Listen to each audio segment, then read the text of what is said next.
he was always doing something stupid. And I remember when he broke both of his legs, and I'm standing on the porch going, "What'd you do now?" And he didn't have his crutches, so he literally had to crawl. We had a long driveway from the end of the driveway. And when I'm watching it, he's like, "I know you think this is funny." I'm really not trying to laugh. But I just picture this man fucking army crawling. He was army broken legs up the driveway. And I was like, "I'm not going to help you. Every time I turn around, you're doing something stupid." You know, it was like raising a fifth boy. That's what it was like.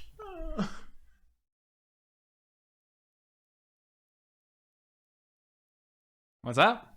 What's up, Brodey? Hey! Episode 12. It's kind of crazy that we're here already. 12. Episode 12. Yeah. By the time y'all are watching this, we'll probably be on like episode 15, 16. But nonetheless, episode 12. This is pretty cool. Yeah. And thank you so much for being a supporter of the podcast, first and foremost. I am. Thanks for listening. That always means a lot. But also, thanks for doing this. Oh.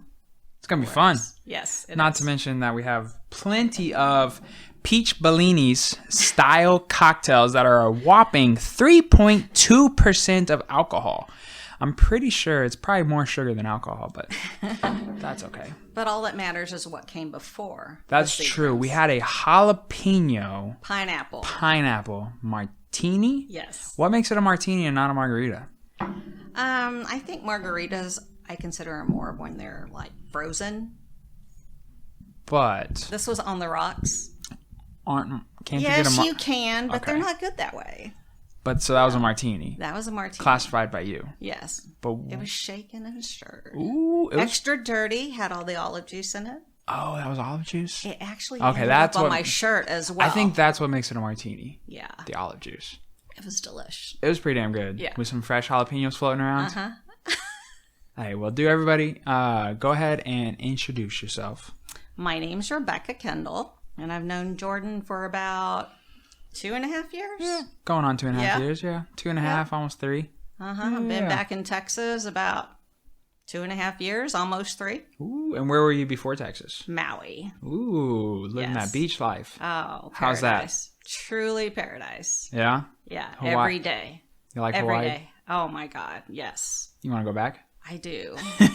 I do. But now that I've come home and kind of seen my family and everything, like I really miss that because before I could only see them like a couple times a year. Sure.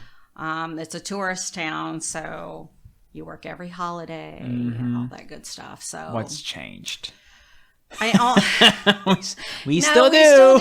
We still do that. But at least like we get Thanksgiving off. True. Or Christmas off. Sure. I didn't get that off before because those are busy days on the island. Yeah. We have the same people that come back to the island every single year. You start to know them by name. Like they come, they're the people with a lot of dinero. They come every single winter. That's the time when everything is super expensive. Yeah. And you know exactly who's coming. The summertime, it's going to be more people who are a little more budget friendly. Yeah. That makes sense. Yeah. Because you wouldn't really, going to Hawaii in the winter. That makes sense. Being a little bit more, being a little less frugal during the winter. Yes. It sucks that places stay open. You always get those customers that come in on like 4th of July or Memorial Day or Thanksgiving, and they're like, "Man, I can't believe you're working." Bitch, I'm here because of you. Yes. Because of you. Yes. Because you're in here right now. Yes. Like, that's why I'm working. And they're like, "I feel so bad for you, but you're here." But you're, yes. right? Yes. Like, it was like that, when I worked at Cracker Barrel, it was like that all the time because we were obviously open on Thanksgiving, and it's super busy on Thanksgiving. And all the time, be like, "Man, I'm so sorry that you're working today." Hello. What would you like to order? Yeah, right. Like, what? I'm here because of you. You're here.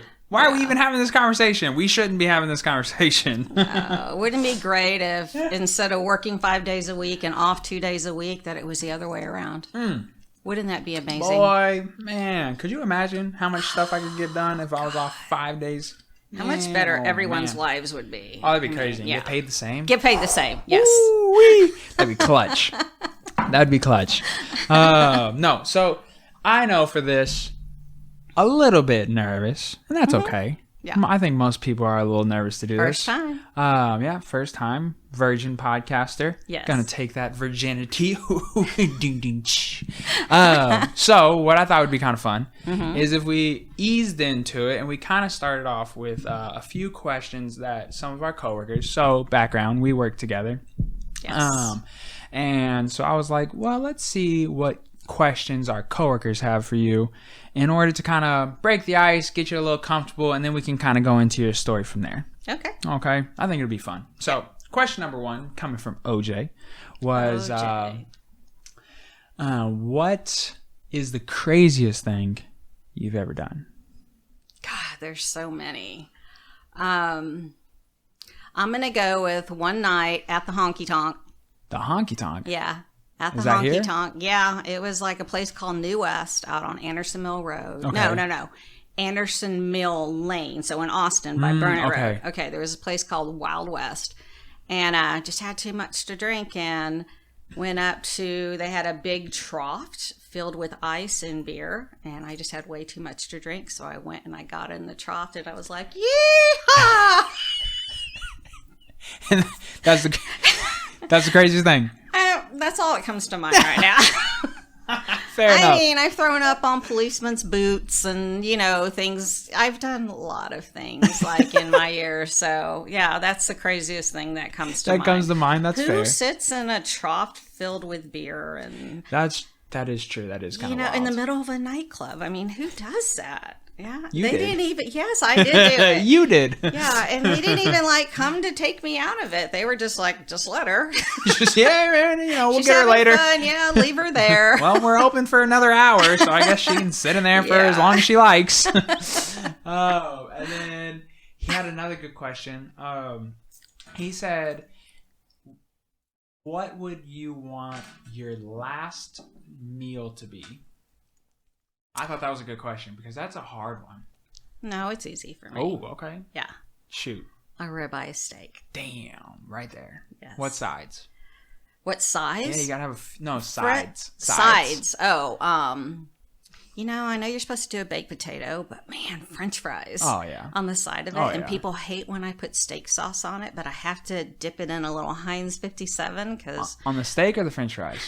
on the steak. Okay. I know. And One of those. yes, and it's like you're ruining a perfectly good steak. And I have to have it. Got to, though. Yeah. That's okay. Yeah. We go to Fogo, and OJ is like, yeah, can I have A1? And I'm like, what the fuck? I know. We destroy We're paying it, right? $50 a plate right now, And and you you're want going to put this in A1. A1 sauce? Yes. Yeah. Okay, so I And then, identify but with OJ. it goes back to what we were just talking about. The Yeah. only reason why they have A1 is because of OJ. So, because of people like that. So, hey, if they have it, Yeah. why not, right? I'm not an A1 person. I gotta have my No. Heinz 57. I'm neither. I'm not a Yeah. big fan. Yeah, Heinz I love 57's...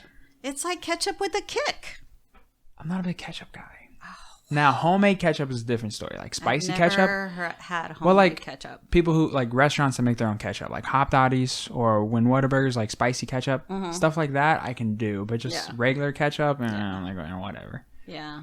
Daniel wanted to ask. So Daniel asked. Daniel's new to me. Daniel is new to you. That's Yes. right. I forget that you didn't work with him the first time he I was here. didn't. Yeah. So cool guy. I like Daniel. Daniel asked if you could go back in time and give your 20-year-old self some advice, what would it be? Don't stress about stupid shit. Don't stress about stuff that hasn't happened yet. Yes, like big thing for me. And this job has actually helped me a lot with that. Ooh, so, we're going to get into that. Yeah. So, yeah, just quit stressing about stuff. Like, Yeah. it is what it is, and just let it be. Oh, yeah. Okay. I respect that. Oh, that's a good one. Because that's something that I tell myself. Stop stressing about shit that hasn't happened yet. Yes. That's a big one for me. I'm like, what if this happens? What if this happens? And that was funny, oddly enough. We were listening to that podcast earlier. Shout out to Austin Linney and the Construct Your Mind podcast. We were listening to that earlier, and that's exactly what he was talking about. He was like, stop stressing about shit that hasn't happened yet. there's always this what if. Like if you spend all your time in this what if realm, then you're never just going to do it, because you're going to figure out whatever it is that happens from making a choice. You're going to figure it out, and it's going to somehow work its way out, work itself out at some point, whether like no matter what, you're going to gain something from whatever choice that is. Whether you make the good choice or the wrong choice. You're going to gain something from it. Yes. Always. Absolutely. So there's always something that you're going to gain from that. And then my personal question, real basic, but you know, it is what it is. What is your favorite movie and why? God, this is so bad. And I've told so many people this. It's an old movie with Robert Redford. Dang it, what is the name of it? You don't even know the name of your favorite movie? No, I would know it, but that martini is in the way. You know who will know though? Google. Yes, Jeffrey's it's an on old one where he's like a pioneer man, and he's always with the Indians, and he takes an Indian wife. It's such an old movie, y'all won't even know it. Dang it. Jeremiah Johnson. Yes. Boom. Jeremiah Johnson. Look at that young Roth on the keys over there. Yes. Fingers. Good job, Fingers. Fucking, dude, so I was watching the Dave Chappelle podcast, and he just kept calling Jamie, Joe Rogan's, like, tech guy. He kept calling him Fingers. He was like, hey, Fingers. See, there's Robert This Redford. is where that meme's from. Oh, what? This is where that meme's from. What are That's you a kidding? meme? That's where it's from? It's from that movie? Oh my God. Bro, what are the fucking odds? That's got to get edited in. Like, what are the awesome. What are the fucking odds that that's where that meme is from? That's hilarious. Yeah, What okay. meme? You've never seen that? No. I can't think of any. Like, I can't think of like the. I guess in the use of that meme, maybe he can find like a actual like caption to it. But Robert Redford, Jeremiah Man, is that what it's called? Jeremiah Johnson. Jeremiah Johnson meme. Yes. Yeah, let's see if we can find like a caption for it. Let's see. I can't think of it off the top of my head. But it's kind of a movie like, remember when Leonardo DiCaprio, he like fights the bear? What's that one called? The Reverend? Is it The Reverend? I don't know. We'll But check it's here in a like second. an old that. Oh. It's good. Okay. Yeah, okay. just back in the day. So Okay. that's Is it my called The Reverend? I'm pretty sure it's Reverend.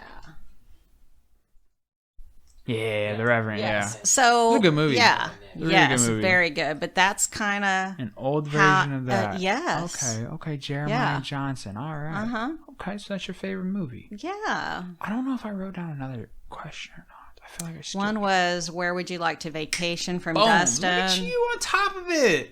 Look at you, martini'd up. Gotta get you martini'd up more. You'll remember more. So where's a place? I know you've been to a good amount of places in your life. You've lived an exciting life. Where would you want to go that you haven't been yet? Like what's on the list?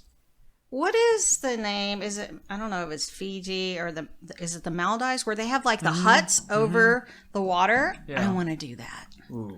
Yes. So I follow Steve Cook on Instagram. He's a fitness model.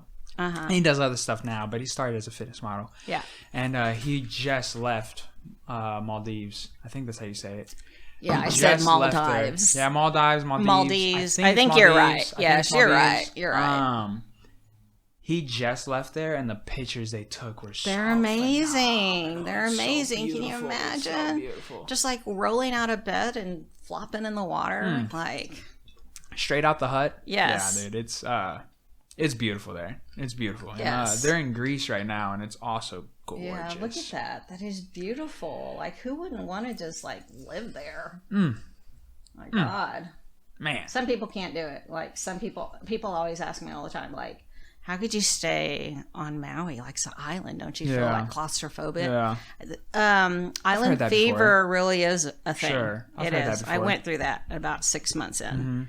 And You feel trapped because you if something happens, there is no quick way off the island. Like No. there's no immediate way to get out. Like if a There's hurricane not. comes to Houston, Hurricane you can drive nothing. away. Remember when we got the this is not a drill. North Korea shot missiles your way. Take cover. That's a real thing that happened a few years ago. It was awful.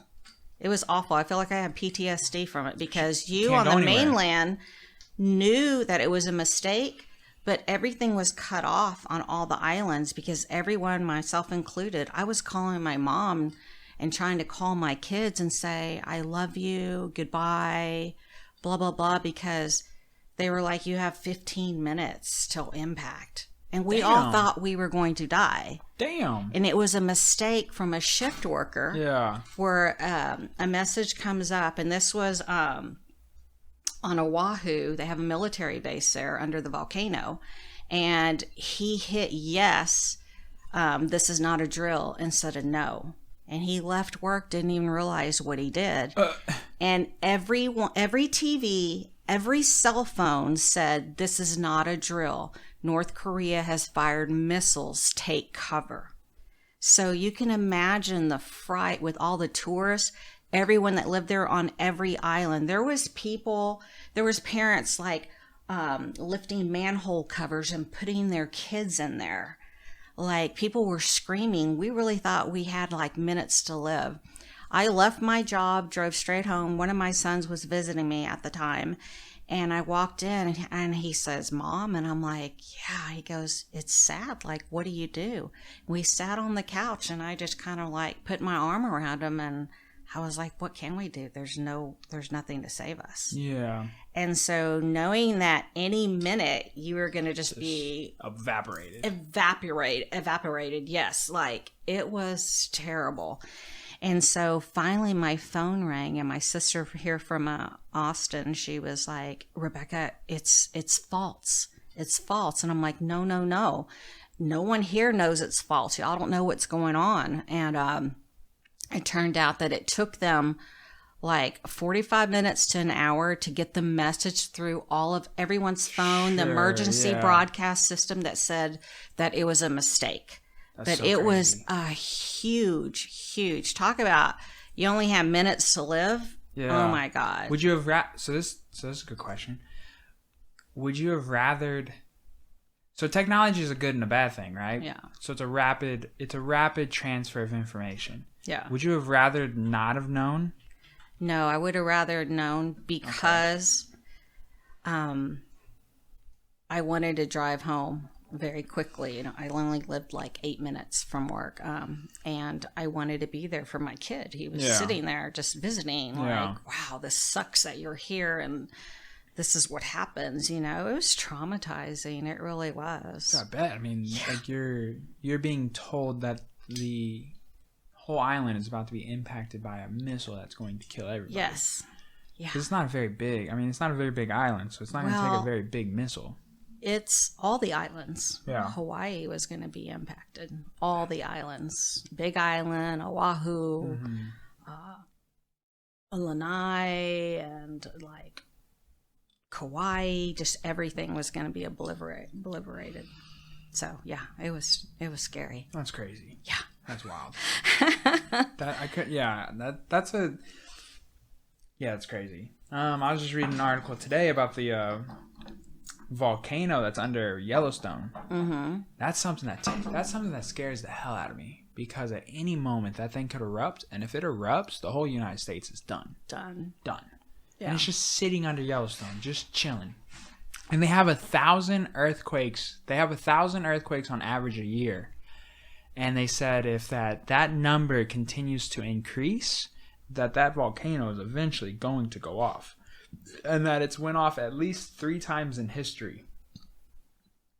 And I think there's 5 super volcanoes in all of the world, and 3 of them are in the United States.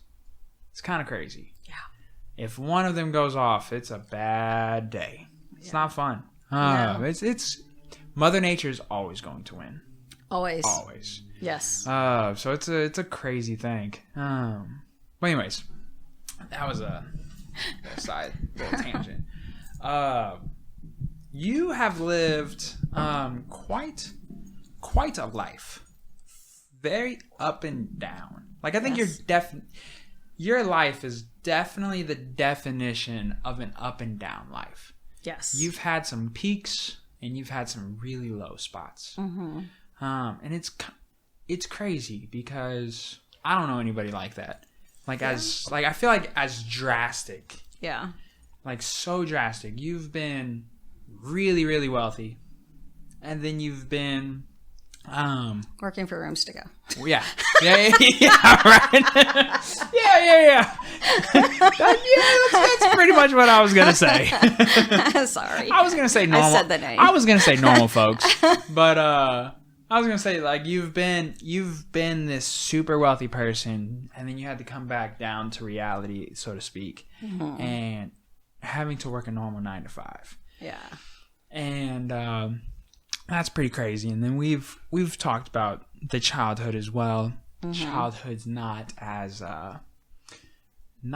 good as you would like it to be, and pretty traumatizing. And so it's just crazy, the peaks and valleys that you've experienced in life. My actual childhood with my stepfather has been amazing. Okay. It was through my sperm donor. Before that, it was not. At what age group? Or what age time frame? I was probably, I don't know, 4 when my mom finally left my dad. Okay. And it was a crazy situation because we lived back in Dallas and there were 6 of us girls. Okay. And my mom and my dad were really wealthy back in the day, and he was just not a good person. You know, he was always at the country club. He was a womanizer. Just kind of wanted to keep my mom like looking pretty and doing whatever he wanted to do. He would like go to the country club at night, you know, womanize, and then he'd come back home. And that went on for so long. And actually, I had 5 sisters. I'm number 6. I'm the youngest. That's what I was going to ask. Okay. Yes, I'm the youngest. And my mom had actually left him once before. And then she got a call that I guess he got caught by somebody's husband. I don't know what, and really like beat the hell out of him or shot him. I don't know what the deal was. It was pretty bad because she was called from the hospital and said, hey, can you come and like help this man? There's no one to take him, blah, blah, blah, all this stuff. She didn't want to, but she did. And she went back and nursed him back to health. And then somehow I guess they got back together, and then I was born. And I was born in Galveston, so I'm an island baby. So I love that. I just came back from Galveston. It was amazing. And really quite funny, too, because when I just went back a few months ago, the hospital that I was born at was called like St. Mary's back then. Okay. Now it's called Rebecca White. Isn't that weird? Oh, okay. Yeah, you have an everlasting impact on this hospital. Considering how I got my name, it's just really sad because I just had this talk with my mom. She already had 5 girls, and she's laying in the hospital, and the nurse brings her new baby, that's me, to her. And the nurse says, you know, have you named her yet or whatever? And she's like, no, I haven't. You know, I wasn't expecting her, blah, blah, blah. And my mom looks at her and says, what's your name? She goes, my name's Rebecca. She goes, that's her name. What? Oh, no. Yes. Like, what if she would have said something like... Oh, that would have been terrible. Mildred. Yes. Mildred. Yeah, that's what I was thinking of. That'd something be like awful. Mildred, or I was thinking of something that starts with a B, but I couldn't, like Beatrice or something. Beatrice. Yeah, and then like that's your name. That'd be awful. I wouldn't go by that. And that's how you got your name. Yeah, that's her name. Yeah, thanks, Mom. Yeah. Wow, you put a lot of thought into that. Rebecca. Yeah. Okay, that's Seems good. pretty normal. Yeah. So, I'll name her Rebecca. Okay, so you're born. Yeah, so now I'm the hospital's born. named after you, so you're kind of famous. Yeah, so I thought that was pretty cool. But went back to living in Dallas, and I guess my dad, my sperm donor, he was just not a good person, you know, and really strict, which explains a lot. As I've been thinking about this, you know, since I was going to do the podcast, like a lot of these things have come to light, like little epiphanies going on. And it's just like, he would come in at night to see if our hair was in curlers, because back then you did curlers at night, right? He would check our fingernails and our toenails to make sure they were painted, and if we didn't have that stuff done, we would be in trouble. Like, that's very strange, don't you think? It is extremely strange. Yes. So he was just really weird. What is that? I don't know. That's like controlling, but in like the creepiest way possible. Yes. He was a creep, for sure. That's really, it's Yeah. it's very odd. Yeah, and he had 6 girls, and his only brother had 6 boys. So that's just... Whoa. Yeah. And Okay. my sperm donor and my stepfather, which I call my dad, their birthdays are on the same day. So what does that say about horoscopes? It's a whole trip. They are complete opposite, right? Yeah. This one I was see what a you're saying. hellion, and this one was going to school to become a priest. Yeah. Like, so fuck horoscopes. I don't believe that. Born the same day. Yeah, exactly the same What day. day? July 15th. July 15th. What's the horoscope for July? What's the sign for July 15th? Libra? I don't know. What is it? Cancer. Cancer. So the Cancer. Yeah. So they have So you have this overly controlling, overbearing sperm donor. Yes. And all 6 girls are from the same. Yeah, we're all Okay. from So from him. So everybody's from the same. Yeah. And you're the youngest. I am the youngest. Did the older ones have a worse experience because they were there longer? Yeah. So I think my older sisters were probably like 10, 11, 12, 13. Okay. So much older. yeah. You still talk to him today? No, he's dead. No. Who? Your sisters. Oh, yeah. Okay. Oh, absolutely. Yeah. They were, there were 6 of us girls. We were like best friends. And my oldest sister is actually my very best friend. Okay. So we get along great, but I feel she took the brunt of everything. Yeah, he was just, they told me a story once, and this is sad, but I'm going to tell you, that I was crying when I was a baby, and it was cold outside. It was wintertime, and he went and took like a metal bucket, and he filled it up with water outside and put me in there naked. Who does that? Who does that? Because I was crying, and he told all my sisters that if anyone went out there and got me, that they were going to get it. So I want to say, I don't know which sister, after like I stopped crying, because I probably was freezing.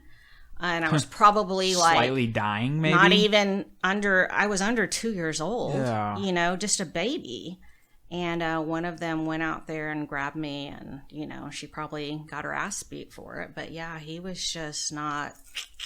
There was something wrong. Yeah, that's great. Why even have kids? Yeah, what's the point? I don't know. To be that torturous, like, what do you get from that? And we weren't allowed ever to tell anyone that we were of Spanish descent. He wanted everyone. We were supposed to tell everyone that we were Caucasian. Yeah, that's fucked up. Yeah, that is. To not be able to be who you are. Yeah, not to be able to be who you are. are. Absolutely. So one night when my father left to the country club, my mom had us all get dressed in our clothes, and we all had packed one suitcase. And we all got in bed and, pulled the covers up over us, and we were laying there. And he would come in at night and open the door and go, "Are y'all asleep?" and kind of watch us and close the door and go into the next room and do that. And as soon as we heard him drive off, all the lights went on, and we all like jumped out of bed. We had our shoes and everything on, and we all ran and got in the car and drove away. And as we were driving off, our little dog Tossie started running after us. So I was like, Mom, stop the car. Like, we got to get our dog. So Tossie hopped in the car, and we took off and we moved to Houston and we never went back. Even the dog was like, fuck this motherfucker, take Yes, me with you. The dog was like, I know y'all are leaving for good. I'm coming with. Yeah, so even the dog was like, nah, fuck this. I know. And so on the way to Houston, like, we had to pull over because the dog had to pee. And my poor little dog went out on the highway and he got run over. Oh, well, damn, you could have led with that. I was already getting attached to the dog. I know. It was so sad. Poor little Tossie. Oh, that's so... Damn it, Rebecca. I didn't see that coming at all. So poor little Tossie got run over. So I think we kind of like tried to bury Tossie on the side of the road. And we were all crying. And it was a very silent trip. As if the whole thing wasn't emotional enough. Yes, then the dog gets hit. Oh, I know. Man. I know. Just like icing on the cake. Like, oh, yep. Like, damn. Yeah. I didn't see that coming at all. Sorry. But, yeah, so then we go to Houston and we live in this house that we don't have any furniture or anything like that, you know, but my mom, she's trying to find work. She has a car, you know, she's got 6 girls. My eldest sister, of course, takes care of us. And then probably, I don't know how long it was. I was a kid. I don't remember, but probably 6 months to a year. My mom said, this is never going to work. So I need to go establish a home for us. So it was really sad. She took 2 of my sisters and she put them on a plane to Arizona for her brother to watch my 2 sisters. And then she took 2 sisters and she took them to a house in Houston with her sister. And then she took me and my oldest sister and she took us to her other sisters. And left us there and said, I'll be back in a year. So she did. She left us there. It was really hard. I was in kindergarten. I didn't know my mom was ever going to come back, but she did come back and she got us all together and she picked us all up, flew everybody back in, and she took us to our house in Austin. It was an apartment and we lived there. And so we were all back together. So it was about a year? Probably about a year. Okay. Yeah. And what'd she do during that year? Well, she came to Austin and she got herself a job as a manager of a shoe store. Okay. And back in the day, it was really not a thing to be a female manager. They were always males. Sure. But my mom was very strong and, she became a manager at a shoe store off at Airport. There was a big shopping center there called Hancock Shopping Center, and like Sears and everything was there. Now I think there's places like Freebirds and I forget what it is now there, but the shopping center is still there. Okay. And that is where she met my stepdad. So at the job or? At the job. Okay. He ran electronics and she was in shoes and He told me not too long ago, he's I used to like watch your mom. You know, I knew she was a single mom and if she had like a flat tire or stuff like that, I would try to help her. You know, he was just a good guy. He was yeah. a saint. That's super sweet. Yeah. And they ended up just like, you know, dating. Yeah. And so there goes his priesthood. So he couldn't be a priest anymore. And then they got married and he's been my dad since probably I was like 6. Yeah. Yeah. That's sweet. And he's amazing. So she was gone for a year. Yeah. And that was obviously hard on y'all. Yes. Do you feel that year was necessary? Like, do you feel she did was the right move? Or was there a part of you that was kind of like, well, obviously you were upset, but looking back on it now, in retrospect. Now, I understand now. I didn't then. Mm-hmm. You know. Like, how'd that year go for you? Like, how was that year? Well, she left me with my my aunt. Okay. And she had 2 girls of her own. Okay. So there's 4 of y'all total. Yeah. So, I don't know. You just I always kind of felt like we were in the way, you know, and just kind of interfering with their life. Sure. And just kind of a burden. It's not that they were mean to us at all or anything like that, but it's like you just got dumped off by your mom, you know, and is she coming back? So it was a very hard time for sure. Yeah, because it's easy for her to say she's coming back, but it's another thing to believe, like to either A, believe it, but then also as you're at that age, you're like, damn, what if she doesn't come back? Yeah, and then to split us all up like that. But she had 6 girls. Like, no one was going to take care of 6 girls. Yeah, all at the same house. Yeah. No, it's not going to happen. Shout out to her for taking care of 6 girls. And, she always says, she's like, I don't understand these women. They're single or whatever. She's like, I never was on food stamps or welfare. I never asked a dime from your dad. Nothing. I did it all on my own. So I pretty much did the same thing, too. So, yeah, something to be proud about. Yeah. Sure, she did it on her own. She did. Something to be proud about. There's nothing wrong with necessarily reaching out for help, but it's also something to say about doing it on your own as well. There's something admirable about both, because it takes a lot to ask somebody for help, but it also takes a lot to do it on your own too. Yes. They're both really tough. One takes swallowing your pride, and the other one takes putting your head down and putting in the work. I had to do it. I know. I worked 3 jobs and rode the bus to Austin Community College at night to go to school, and walked to the grocery store, like, with 4 kids behind me holding groceries. Like, it was tough. I never got child support. Yeah. Yeah, so. Rough. Yeah. 4 kids. 4. So then let's jump ahead a little bit then. So 4 kids, when did this take place? Well, I was going to Leander, and when I lived in Leander, and we were kind of talking about this on the drive here, none of this stuff was here. Oh, yeah. No, I lived out in Sheep Hollow. It was like Hickville. The only store out there was Calkins Country Store. None of this stuff was here. Yes. Like, the junior high in Leander was the high school. Okay. The closest store, H-E-B, was up by wherever the fitness place is on Anderson Mill and 183, whatever that place is. We were living in Austin, and my mom and dad said, we're going to buy some land in Leander. And I'm like, where? Leander, where is that? You're moving me out to the country. I'm a very city girl. Sure. And so, so they bought this land and they took us out to look at it. There's not even a trail. It's all like trees and bushes. And it's like, where do you live? There's nothing there. I mean, there's a house, right? No. Wait. There was nothing. There was this piece of land. So they bought, okay. Like 2 acres. So they bought a lot with nothing on it yet. Yes. Okay. So you bought this lot. Hey, this is where we're going to live. There's nothing there. You're they took us out there. Well, we're going to go and clear the land. I'm like, what? Okay. So they got my sisters and their husbands, and they went and started like chopping down trees and stuff like that, and we had like this dirt driveway, and my mom was like, oh, we're gonna bring our house here. And I'm like, what do you mean bring a house? Like, what are you talking? We're gonna bring a house.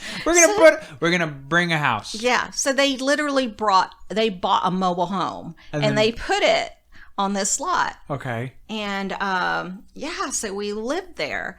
And I mean, it was so out in the boonies that the bus wouldn't even pick us up at our house. We had to like walk down the road, up this creek until like where the main mailboxes were. And I was like, this is bullshit. Like, I like to dress up for school. I'm going to be walking down these roads in my heels.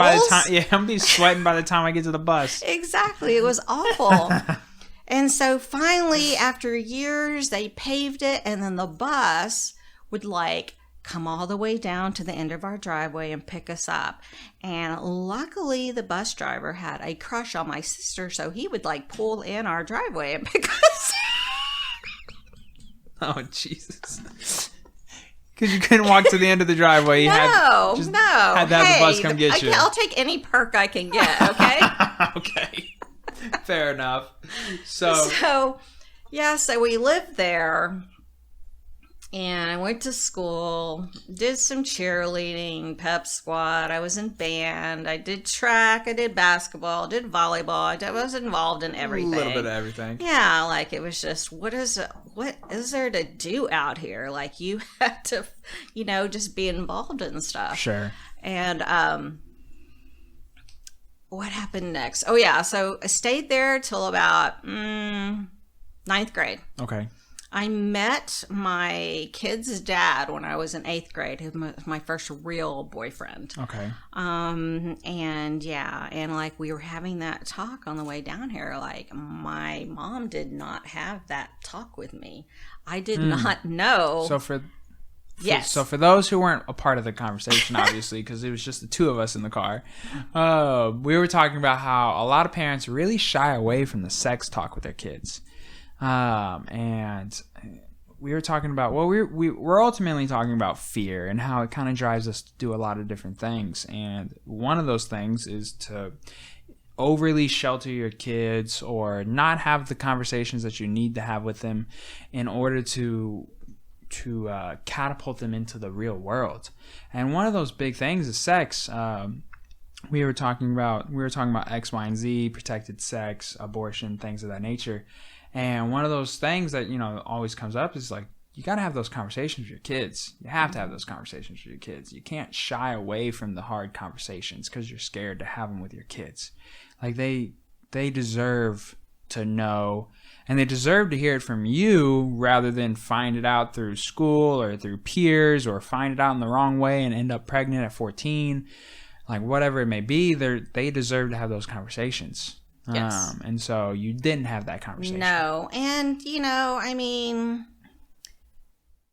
it was a different time too. Like Sure. My mother's mom probably didn't have that conversation with her. Probably not. She has 6 girls. My mom didn't have the conversation with me. It's different. It was a different time.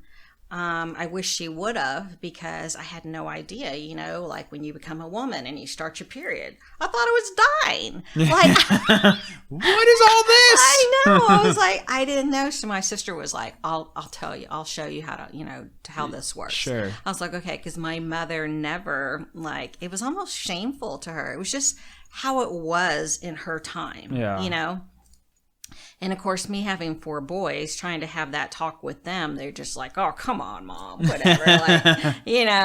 Please. So different times. But yeah, so anyway, met my first boyfriend. I mean, I had boyfriends in grade school and stuff like that, but my first true love. And I was in 8th grade, and he was a sophomore. And I just fell head over heels and dated for a while. Probably, I don't know, I met him when I was 14. So for about 2 years we dated. And then he just had such a really rough family life. And I was not used to that, because one thing I will totally give props to my parents, my mom and my stepfather, is not once did I ever hear them argue. I never heard them argue. They never argued in front of us. Okay. I never heard things like, how are we going to pay the electric bill? How are we going to do this? Whatever problems they had. It was never vocalized in front of y'all. No, everything was always rosy. I had the perfect childhood with my stepfather. Everything was planned. They took us to, as a dancer, they took us to dancing school. We went camping. We did our family vacations. It was so perfect. I call it Brodey Bunch. It was so perfect, and so what my mom needed, and so what, us girls needed. But by this time, all my 4 other sisters were already grown and married and stuff like that. But me and my older sister really reaped all the benefits of having an amazing stepfather. So, having said that, I'm dating my first boyfriend and going over to his home and seeing a lot of alcoholism, fighting, things like that. I was just like, the exact opposite of what you're experiencing. Yeah. So I always wondered, how did I end up in this relationship with domestic violence and this and that and all this stuff when I was so shown such an opposite way? And I knew then, even in 8th grade, that this was not a good fit, but I felt so bad for him. Like, I felt bad abandoning him. Like, I felt like I had to save him to show him that there was a better life, that life really wasn't like that. It's really like this, you know? I can understand that feeling. So after a couple years, I just feel like he was too far gone already. He drank too much, did a lot of drugs. Mainly weed. You know, he smoked a lot of weed. I was just never really into that stuff at all. And so I think at the end of 9th grade at Leander High School, I went up to my parents and I said, if you don't take me out of this school, I'm going to quit. I cannot live in this podunk town anymore. I want to go to a high school in Austin, and I need a car. Okay. And then... And so they were like, it was, yeah, I know, right? And it was 1977, and my sister was getting a new car, so they gave me her car. And so it was so badass. It was a 1976 Monte Carlo. Ooh, okay. It was blue with like a white leather top and white leather, and had amazing 8-track in it. Oh my God, it was great. You're living. Yes. And I drove from freaking almost by Jonestown all the way to McCallum High School every single day. And where's that where's the high school at? Oh God, it's past, remember where Highland Mall used to be? Yes, actually. Airport, Guadalupe, out that. Oh, I drove shit. there every single day. So you were driving like 45 minutes to an hour to school. Yes. One way. Yeah. Yeah. Was it worth it? Oh, yes. Are you kidding? I walked into that school and I was like, yes, this is where I belong. Was it just more people? Like, what was it? The type of people? It was a type of people. Some of the friends that I hung around was back in the day, Fred Akers used to coach UT.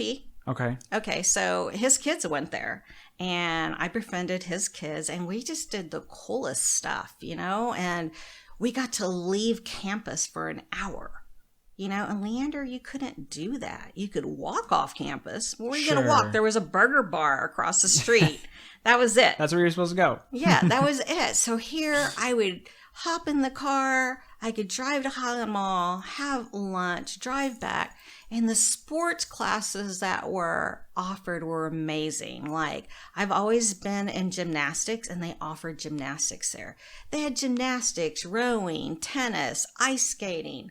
I mean, you name it. They had every sport. And in Leander, we had track, volleyball, basketball, football. That was it. So you still had some of the main ones. Yeah, and then, like, they got tennis, you know, but I wasn't in, like, I only did that because I had to. Yeah. And so here they had just, like, all these cool things to do. And it was just, like, it was so fun. And I just loved it. So I decided to break up with my boyfriend.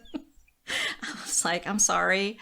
I'm turning over a whole new leaf. I'm going through a midlife crisis in the 9th 16. grade. Yeah. And I said, so I applied to UCLA. I was going to move to California. I had all this stuff planned.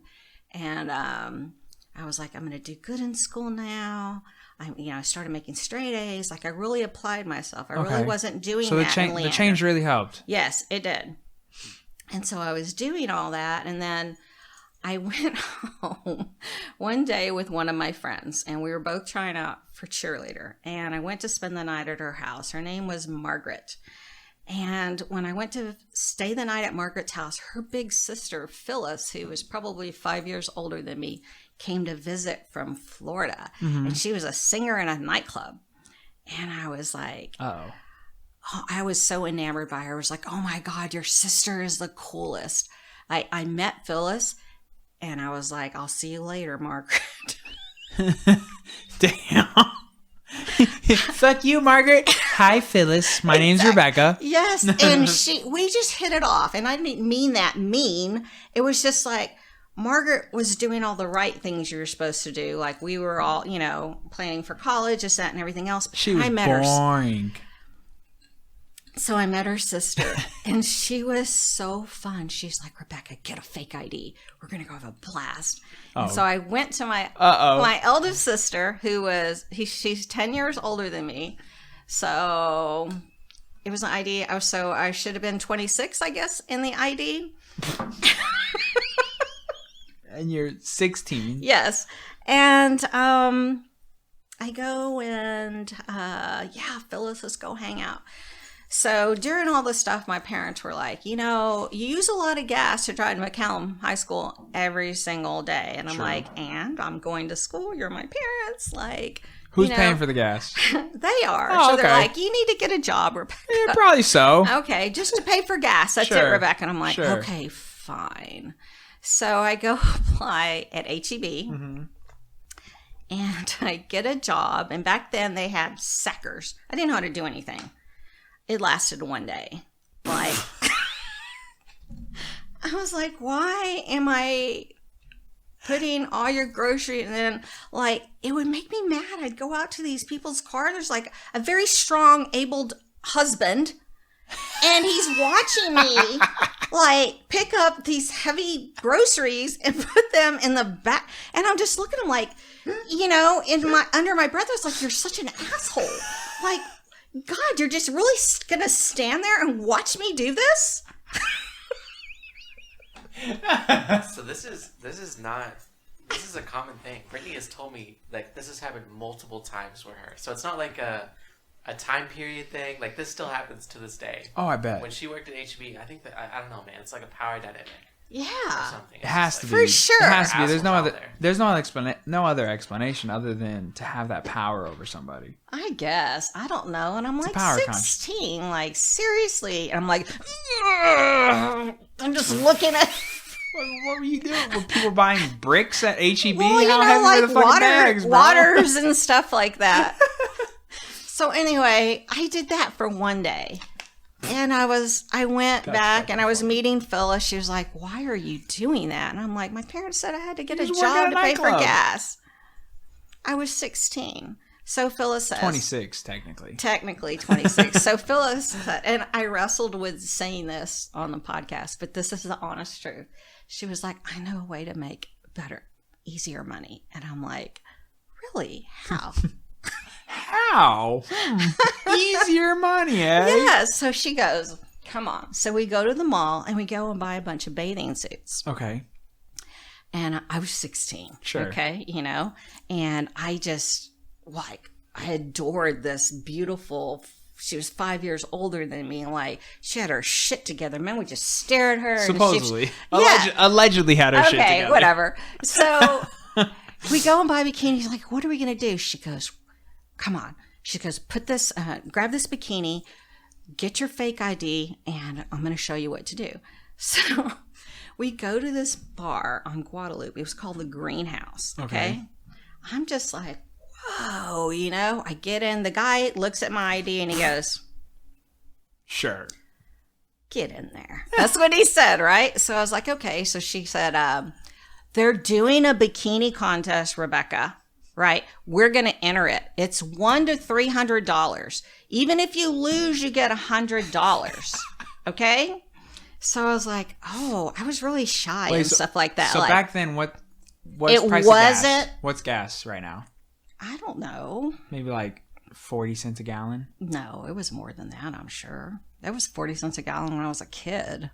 Okay, so 75 cents a gallon, maybe? I don't know. It costs money. Well, I'm just saying, like, how long would $100 pay for gas?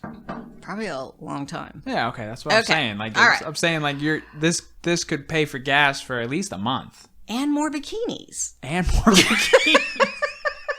Sure, more bikinis. Okay, so we go. Well, the mission was to pay for gas. Now, mind you, the bikini contests back in my day were not the same as they are now. They're nasty now. Oh. They are nasty. Like, people, like, wear the G-strings and they're, like, picking up their top. They're nasty girls. That's the best. Whatever. I want to set the record straight. It just takes a little bit more to make $300. Okay. That's so, all. yeah, I didn't have to do that. We're just not handing it out now. Okay, so back then, all you had to do is you put on a bikini and it stayed on. Nobody touched you. There's 3 guys sitting on bar stools. They play music and they're like contestant number 1. All you got to do is go out there, you know, in your bikini and you kind of like do your little dance. They don't touch you. Nothing comes off. There's no kind of dirty dancing. There's none of that. Like, seriously, it was clean. I mean, nonetheless. All right. Nonetheless, even if it's so-called cleaner, you're still 16. They don't know that. Yes, they do. I looked much older. Yeah. So You're still 16. So anyway. So even if it was cleaner, they're all looking at a 16-year-old. And I didn't drink or anything like that. So I just go, put on the bikini. I would do my little dance. And I always got $200 or $300. And then, so what I did was I found out where all the bikini contests were, like on Monday and Tuesday. Dude, I was pulling in $1,000 a week.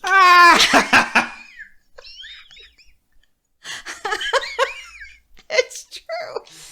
Oh, gas was paid for. Yeah, and everything else. I was living large. Like, I mean, back then, $1,000 a week is crazy. Yes. Because now $1,000 a week, you're doing pretty fine. Yes. So you're doing all right with $4,000 a month, even today. Yes. So back then, you were, borderline rich. Mm-hmm. $4,000 a week. Yes. What are you spending your money on? Whatever I wanted. Whatever, clothes, makeup, food. Yeah. Just stuff like that. More bikinis. Yeah, more bikinis. So I did that for a little while, and how long? Probably like 6 months at least. Yeah, I did it like 6 months, and then I was just like, "Hey, what's next?" So you made like $24,000. I made a lot of money doing that. 6 months, and I'd have to go to high school during the day, and I was just like so bored. It was so boring in high school, but you weren't making any money. No, it was just like, you're like, man, if I didn't have to go to high school, I could hit at least 3 more competitions a day. Well, they were at night, so it was fun. But so my senior year, I was such a bitch. Oh my God. My senior year, my parents drive up to McCallum. And I think I told Jeffrey this story, and I'll never forget it because I was such a bitch. I was such a spoiled brat. My parents didn't have any money, you know, but they made sure I had everything that I needed or wanted. Like, they were awesome that way. So my senior year, they went and had the dean of girls go and pull me out of class like I was in trouble. The who? The dean of girls. So we didn't have principals then. There was a dean of boys and a dean of girls. Yeah. So the dean of girls was only allowed to deal with females, and dean of boys, males. Interesting. Yeah. Okay. In high school. In grade school, we had a principal. Okay. Right? Yeah. Guys would like... Why was it different? I don't know. It wasn't like that at Leander, but it was like that at McCallum. You had a dean. You didn't have a principal. Okay. So anyway, they had her go and pull me out of class, and she was so mad. And she was like, I need to know if you had anything to do with this, you know? And I was like, oh my God, like, what's wrong? Did I get caught forging that note saying that I was, you know, because I skipped school? Like, what did I get caught at, right? So she goes, young lady, walk with me outside to the front. You're going down the list of all the shit you've done in the week, and you're like, oh shit, did I get caught for this? Well, I know. I was this. Like, I know. What if I got caught for this? Yes. Tisk, tisk. Yes. So she walks me outside, and I was like, what the hell? You know, she walks me out, she goes, do you have anything to do with this? And she points, and there's my mom and my dad with a brand new car in the front of the school. And they're like, surprise, this is your graduation present. And I was like, oh, that's so nice, you know. And I'm looking around. It's brand new. It still has all like the paper stuck on it, all this stuff. And this is what I'll never forgive myself for. And I'm like ashamed to say this, but this is what I said. Mom, you said you were getting me a Mazda RX-7. this is not a Mazda RX. What was it?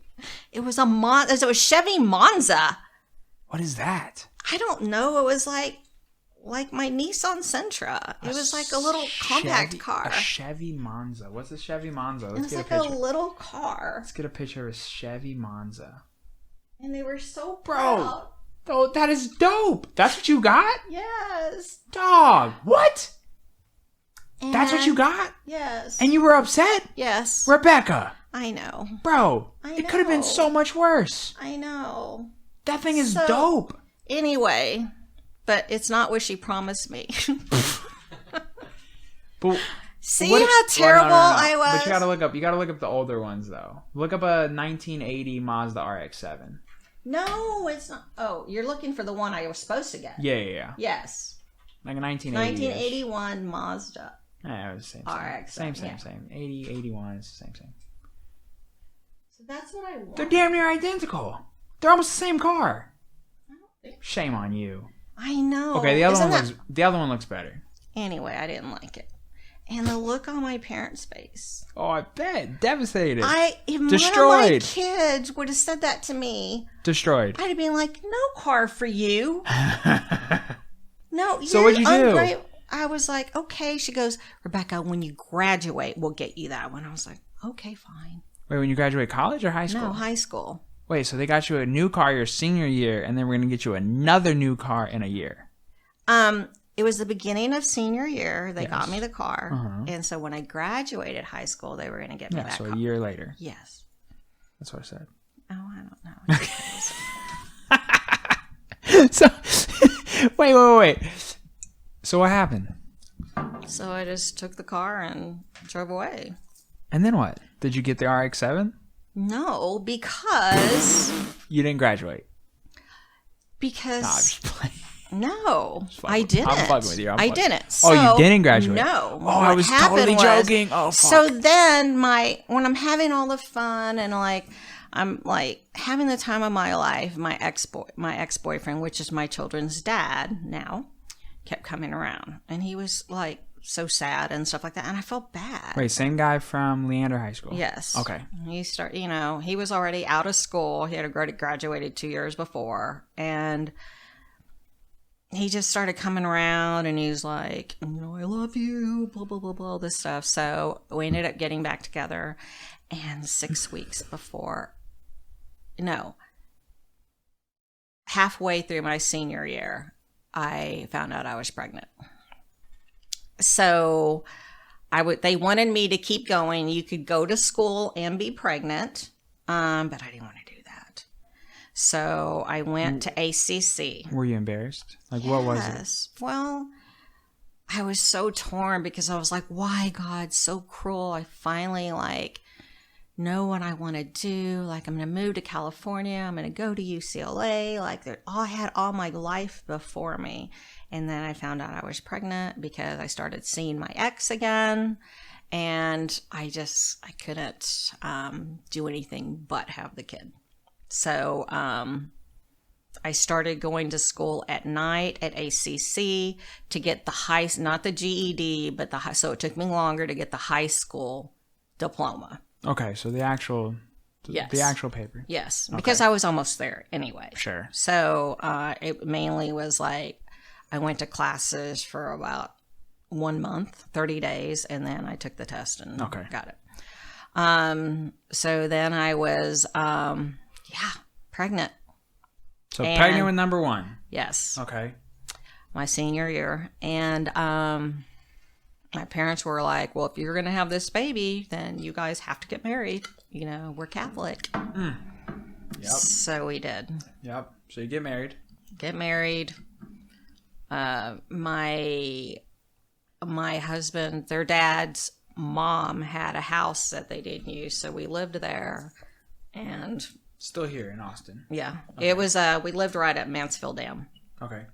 And one kid turned into 2 kids, and then 2 kids turned into, I had 2 boys, wanted a girl, and then got pregnant and had 2 twin boys. That's right. So I have 4 boys. Yeah, twins. Yes. I remember that. Yes. Okay, so now we're at 4 kids. Yes, 4 kids And you're how old at this point? 21.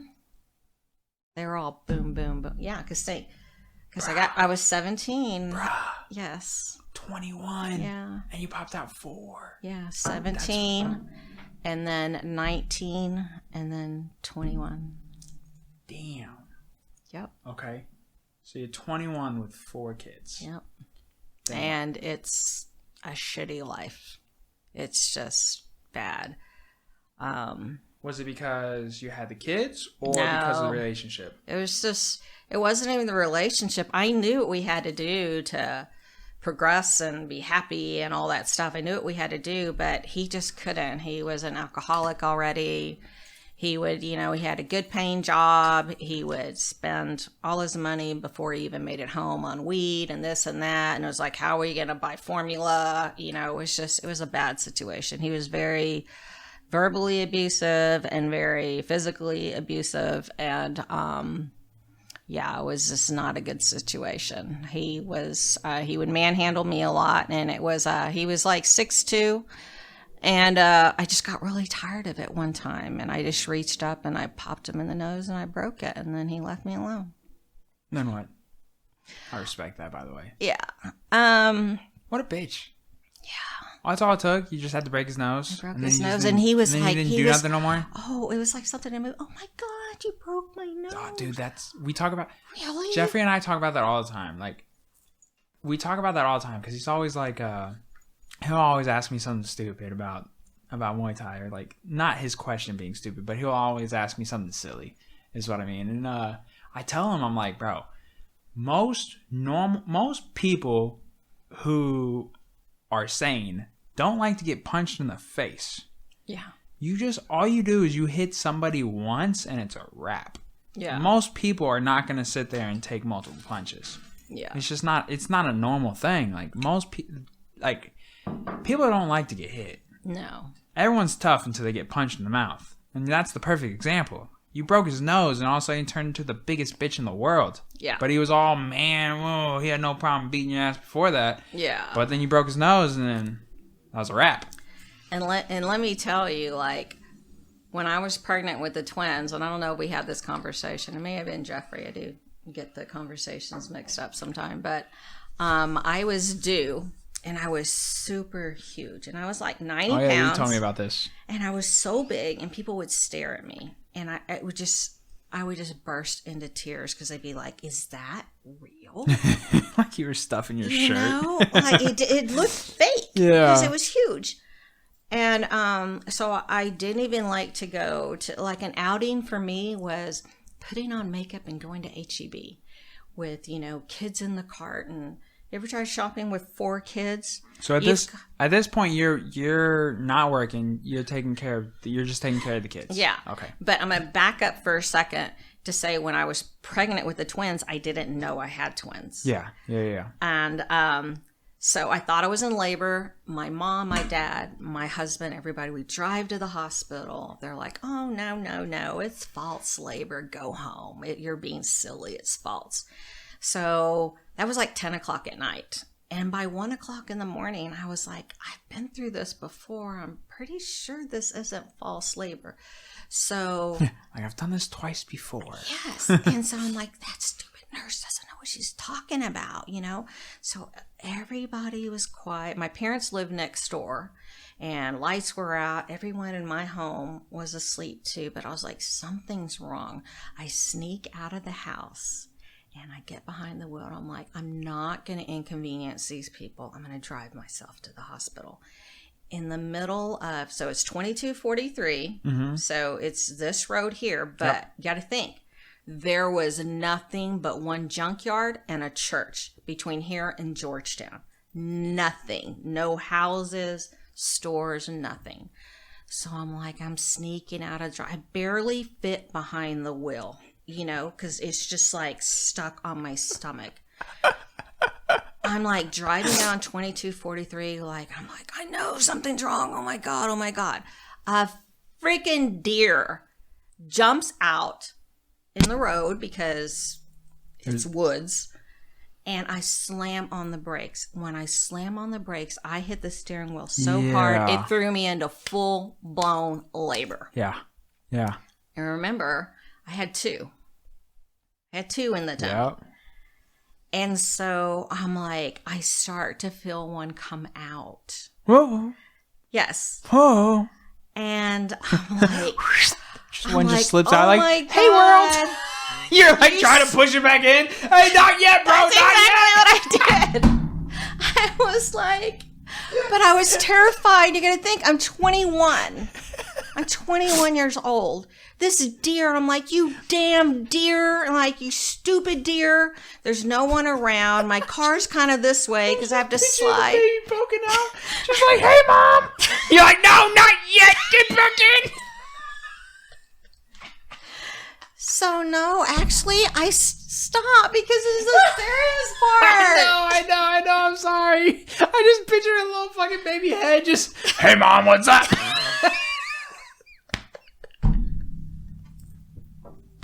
It's bad. I'm so stupid. I'm sorry. Okay. All right, back to serious. Okay, Right. so serious, I like, got this. Yep. like, Okay. my headlights are on. There's no one around.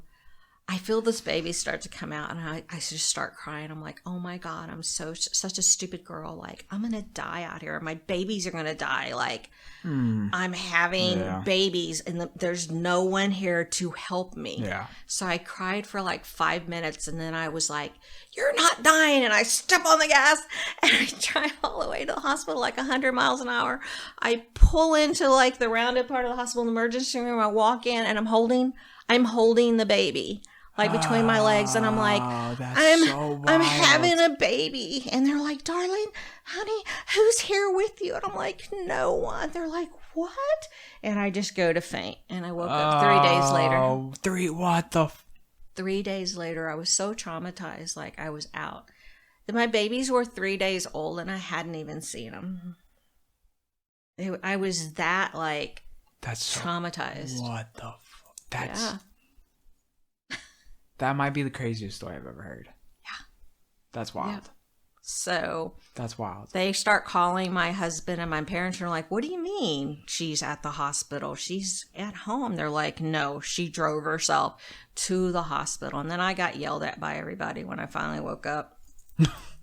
You know, because that's what you needed, right? As if you didn't already understand the severity of the bad choice of that your I decision, made. right? Yes. Like, as if you didn't already understand as you woke up 3 days later. Yes. As if you woke up and like, oh no, that was a good fucking idea. Yeah, I'd do it again. Like, no, like what?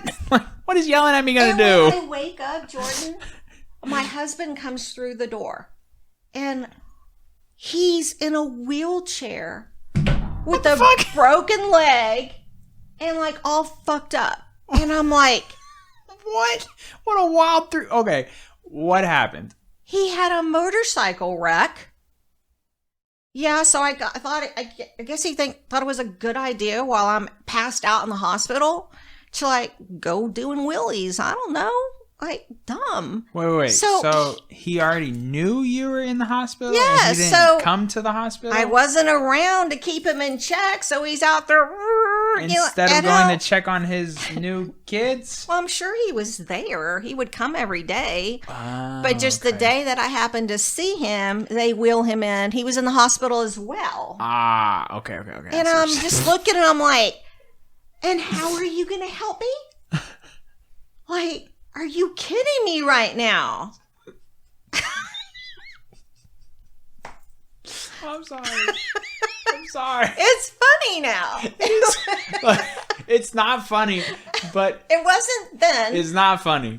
It's actually a really fucking crazy story, actually.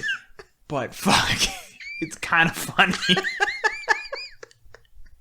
In a really fucked up way, it's kind of funny. I see you laughing, Heffrey. Like, that's so nuts. Like, you hit the steering wheel. Yes. You induce yourself into labor. A child is coming out of you as you're driving 100 miles per hour to the hospital. Yes. You know the person who greeted you at the door has never forgotten this. No. You know for sure they still tell this story. Yeah. Like 100% that doctor still tells this story. Yeah. You'll never fucking believe it. This girl got out of the car with a kid halfway out her vagina in her hands and then passed out. And no one believes him. You know, that's that doctor that goes to the bar and he's drinking. He was like, bro, you'll never get what happened 30 years ago. I run outside, this car zooms in, I run outside, this girl has half a kid out her vagina and then passes out, and everyone's like, dude, you're full of shit, you're drunk, go home. Like, no, it happened. Like, that's crazy. I know. That's crazy. I know. That's wild. Yeah. True story. Wow. Yes. I can't imagine what you were going through, and I also can't imagine being that person, seeing you go through it, like being that person who met you at the door. But imagine being 21, thinking like 21 years old and going through all this. Like I was a kid. You are a kid. Yeah. You are a kid. Having kids. Kid having kids. And yes. Twins at that. Yes. Oof. I might need another drink. That's okay. How you doing over there, Jeffrey? You feeling okay? I'm good. Yeah? Yeah. I'm trying to stay awake right now. What? I'm not entertaining you? No, you are. You are. Damn. For those who don't know, I had the second vaccine today. I'm just feeling kind of out of it. Yeah. Did you take your aspirin? I did. Yeah. I did. Okay, I'm good. hanging in there. I'm fine. Okay. I'm fine. Just dying over here. He'll make it, guys. Don't worry. Hopefully. If not, and we'll still get this up. Don't worry. Oh, okay.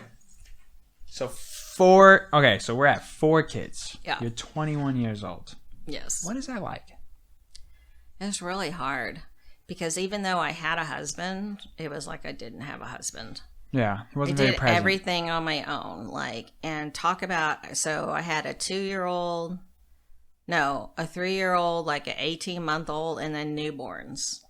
And the newborns were 3, 18, new. Yeah. Okay. And the newborns were on opposite schedules. So I never got any sleep. And so I never one got would sleep while the other wasn't up. Yes. And then the other one would go to sleep and the other one would come up. So is that common with twins? Like, is that a thing? I don't think so. No. I'm interested. And I didn't have any help at all. So it was just me doing it all by myself. So is he just gone all the time? Like, what is he doing? Who knows? Okay. He would go to work and come home whenever he felt like it. He couldn't handle the kids. He couldn't, he's still a kid too. Yeah, he is. Not an excuse. No. It's not an excuse. But it's just I might as well have been alone. Okay. Because it was just not a good situation. When did you realize that? Like, when did you actually realize that? Like, when did you... Because you left this man. Mm-hmm. When did that happen? Well, I think that, I finally quit feeling sorry for him when, we just could never catch a break because he was always doing something stupid. And I remember when he broke both of his legs and I'm standing on the porch going, what'd you do now? And he didn't have his crutches, so he literally had to crawl. We had a long driveway from the end of the driveway. And when I'm watching it, he's like, I know you think this is funny. I'm really and not trying to laugh. But I just picture this man fucking army crawling. He was army broken legs up the driveway. And I was like, I'm not going to help you. Every time I turn around, you're doing something stupid. It was like raising a 5th boy. That's what it was like. And so when... I pictured Darth Vader. I pictured Star Wars episode 3 when he chops off both of Anakin's legs and his arms right in the lava pit, and Anakin's trying to crawl up the lava pit. That's what I picture right now. It was pretty much like that, and I just looked at him and I was kind of like, oh my God. So anyway, we leave there. He begs me, please, I'll do this, I'll do that, whatever. And so I'm going through all these trials and tribulations with this man. My sister my sister that's closest to me, not my oldest sister, but the sister that I kind of grew up with in the house with my stepfather. Okay. She was like, I want you to go to an Al-Anon meeting with me. I'm like, oh, what? She goes, Al-Anon. I'm like, what's that? She goes, it's a group for people who have to deal with alcoholics. And I was like, okay. She goes, are you doing anything? I'm like, no. So, okay. So she's like, we're going to go. So I arranged a sitter, went to this meeting, and I didn't know anyone. So it was awkward, in this group of strangers. We were supposed to get up and talk, And my sister said, hey, wait right here in the room and I'll be right back. So I was the only one in this room with chairs all in this circle. And I looked up at this sign that had like the 10 or 12 rules of Al-Anon. It had all these rules that people try to live by who have to deal with alcoholics. And I'm reading all of them. And I read this one that says, you'll be fine on your own. Don't worry about it. You can do this. And I was like, wow, man, that really hits me hard. Because of course that's what I'm thinking. All these years, I'm thinking that in the back of my mind, wouldn't I be better off by myself? And so I see this and then I'm like, wow. And so my sister comes and sits down and she goes, hey, what are you doing? I said, we're just reading all these rules up here. She goes, oh, what do you think of them? And I said, that snake is moving. Yeah, it does. I mean, it is a live snake. I know, but so it does move I just caught time it. To time. I just caught that out of the corner of my eye.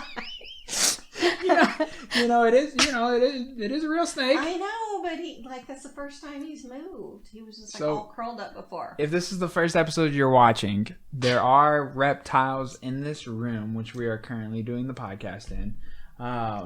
She is currently watching a king snake who is probably 3 feet long crawl around his cage there, and he did move all of the sudden. So yeah, I could see how that would. Yeah, just like whoa. And he's a big. She's kind of sluggish today. She ate, so that's why she's moving out. She's probably trying to digest. Does she eat the mice? Yeah, frozen. Wow. Yeah. And you see that big lump in her, she just swallows it whole, right? Yeah, I see that. Yeah. Oh my god. Trying to digest it. Holy moly. Oh yeah, she's like, yeah, let me massage just the way this. They move, it's crazy how they they move. It's just like I wonder what that feels like, because they don't have any bones in their body, so how, I don't know. Anyways, back on topic. Okay. Focus, Rebecca. Focus. All right. Sorry. So my sister says, oh, which one did you identify with? And I go, oh, number 10. And she looks at it and she looks at me. She goes, how so? I go, well, and I look at number 10 and it doesn't say that at all. Whoa. Wow. And I go, what? And she goes, oh my God, Rebecca. And I was like, oh my gosh. And I just started bawling. She takes me to the restroom. She goes, you just had a sign. And I was like, oh my God. What did it say? What did it actually say? It said something like, have patience and this and that with something else. It didn't say nothing in there like, you can do this on your own. You don't need him. You will be fine. It was not up there. And she started bawling because it was like, I was freaking out. Like, what just happened? Like, it's not even there. Yeah. Yeah, it was pretty eerie. I can, I and so that was a big sign for me. And we tried it again a little bit longer because he didn't want to give up. But I don't know. Every day that went on, I just resented him more and more. And I feel like I'm on my own anyway. So I think the very last straw was he was supposed to be home at a certain time and he wasn't there, and he had to take me somewhere. I forget what it was. So I knew he always hung out at his friend's house, which is 2 blocks away. So I drove down there, and I don't know what came over me, but I'd never been in this house. So I just opened the sliding glass door and I walked in. There was no one around. And then I kind of looked down this hall and all the doors were closed. And so I was just like somehow drawn to this door on the left. And I went and I opened it, and he was sound asleep laying next to a girl. And so I walked up to him and I was like, hey. And he was like, his eyes got like this and they got really big, and he sat up. They were fully dressed. But I was like, hey. And the girl goes, Gary, telephone. I go, no, Gary, wife. Oh, no. And his eyes got this big. They were just so fucked up. They just crashed out on this bed. But still, you know, like, how do you just lay in the bed with, like, you're supposed to be home. There's got to be some kind of something going on if you feel comfortable laying in this bed with this girl. I don't care if y'all are fully dressed. And even then, you're supposed to be home. You said you were going to be home by X amount of time, like yes, by this time. And you know, and he wasn't. So I just took off out of there, and he came over, and he was like, "Oh my God, it's not what you think. It's not what you think." I was like, "I don't care. Just get out of my face." And I went and got my own apartment, and I was so fucking poor. Like, I remember Christmas time going to like Walmart or something and buying toys that were like $1.98 or things like that and wrapping them. And I remember taking pictures of my kids, and they just thought it was the best thing. They had like 4 cheap little presents they didn't know. So yeah, and just all that just like made me like want more and to like do something with my life, because I hadn't done anything. I hadn't worked, you know. So then I ended up like going and getting myself like on a housing list, moved into Austin to where my rent was only like $100 a month. I started riding the school to ACC Northridge campus, and I did that for like 3 years. And gosh, just like slowly, just like dated here and there. My husband continued to be an asshole when I finally divorced him, when I finally got my place together, and I had worked so hard to get furniture and everything. I came home. Before I went to school, he showed up at my house, and he said, "I'm tired of this. Like, we need to get back together." And he's like, "You need to choose me or college." And I said, "I'll take college." College, please. Yes. And so he got so mad, he left. So I went to school that night. When I came back, it was pouring down rain, and my door was wide open. And my kids were with my parents. And I just walked in. I was just horrified. Everything in my house was destroyed. My sofa had like knife marks all ripped through it. My glass table broken. Every picture sliced through. Every piece of furniture, everything. I went up to my bedroom. I had nothing. Like, he flushed all my jewelry. He tore all my clothes, from winter coats to underwear. I had nothing left but what I was wearing. He destroyed everything. I had finally, like right after that happened, I called the police, and the police pretty much said, "We can't really do anything to this guy. Like, you need to get a gun. You just need to shoot him when he walks in." And I was like, "What?" And I'm like, "I can't do that." They're like, "It's like, that's the only way he's going to leave you alone." Because he kept year after year just like harassing me. It was instead of maybe doing my job and maybe finding the guy and, I don't know, maybe arresting him. Yeah. No, just go ahead and shoot him. Yeah, you shoot him. Just shoot him. Yeah.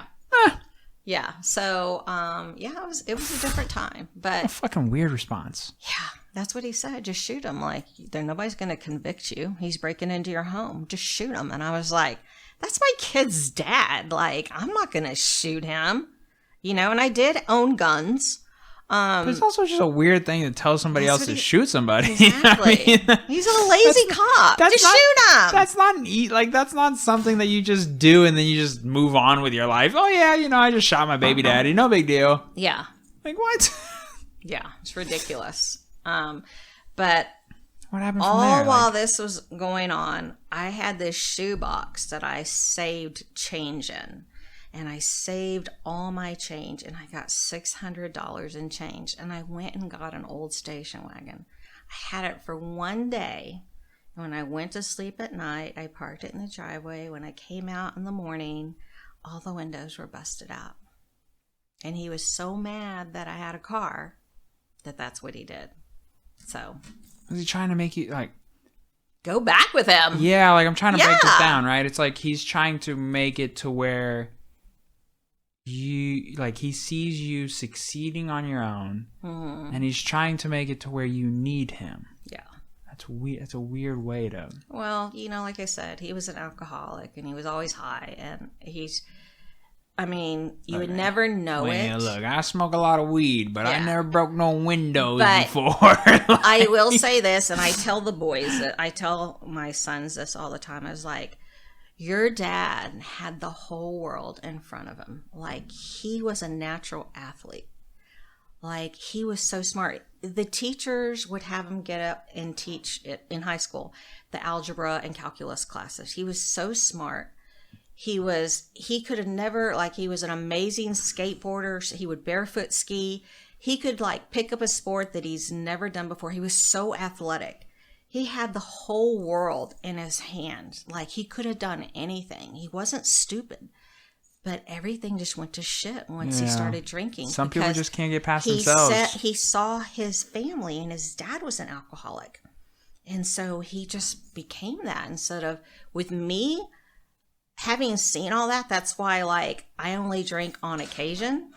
I don't smoke weed. I don't do any of that stuff because it's just, I've seen so much tragedy come from the drugs and all that stuff. I've just never been one to be into it. Sure. So he had his whole life ahead of him. He wasn't by any means a dumb person. He was very smart, but the alcohol just took over his life.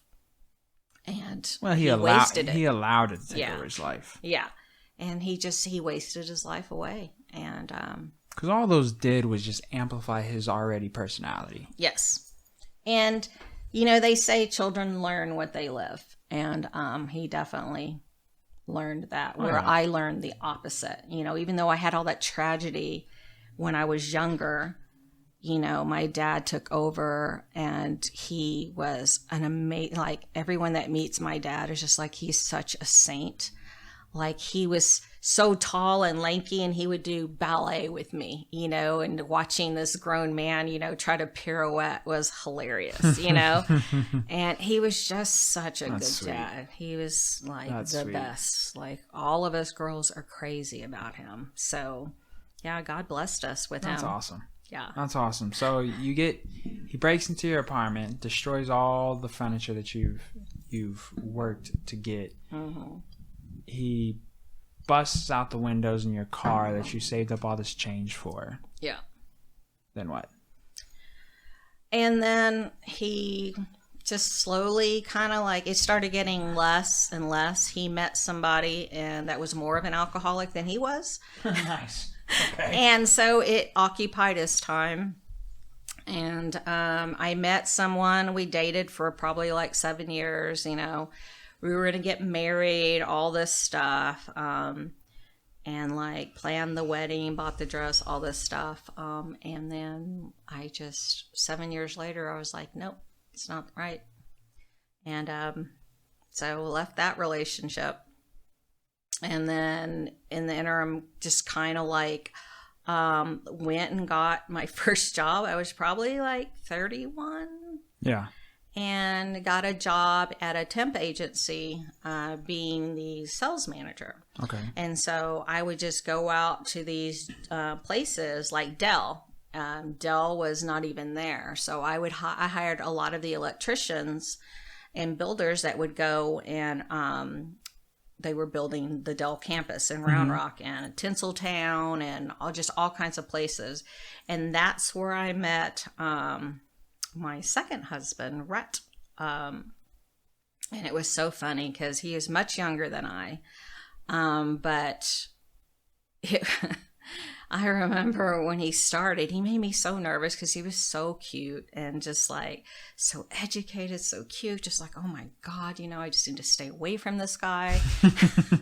And I remember one day he was going around the office going, so I'm going to go and get tacos for everybody. Oh, what would you like to get? And I looked at him and I was so nervous. And I said, you can't afford me. He was like, does that mean you don't want a taco?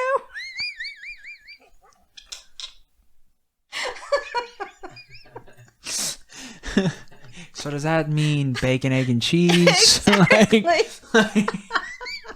Should I just surprise you? I was was just so like nervous around him. I'd have been like, I don't even know what I would have said. I know. I would have just been like, he took my breath away. Like he was so handsome. It's just like, I'd never been around anyone like him, and yeah, he was just like, he'd talk to me and I would just like get lost in his blue eyes. And I was just like, oh my God, what'd you say? That was just the first thing that came to mind. Yes. You can't afford me. And so anyway, we worked there for a little while together, and we would go out on jobs together trying to get contracts and things like that. And we just kind of started like falling for each other. And he probably maybe 2 months after I met him, we stopped at Golden Corral. Shout out to Kevin. Kevin Jacobs. We stopped at Golden Corral. And there was this big contractor that was really like, hey, Rebecca, like, hey, come hang out and stuff like that. Like, he really, really liked me. And I was single, But then Rhett saw this and he was like, hold on, this guy's like moving in on this girl. I really like this girl. Yeah. And so I was like, we were sitting there. We were going through the buffet line, okay? And I was like, oh my God, Rhett, like Perry asked me to marry him. Isn't that weird? Like, I've only known him for like a few months. And Rhett got down on one knee in the buffet line and said, don't marry him, marry me. And I was like, get up. What? Isn't that so romantic? He asked me to marry him on one knee in the buffet line. Like, we probably weren't even by the chocolate fountain or anything. It was like mashed potatoes or something.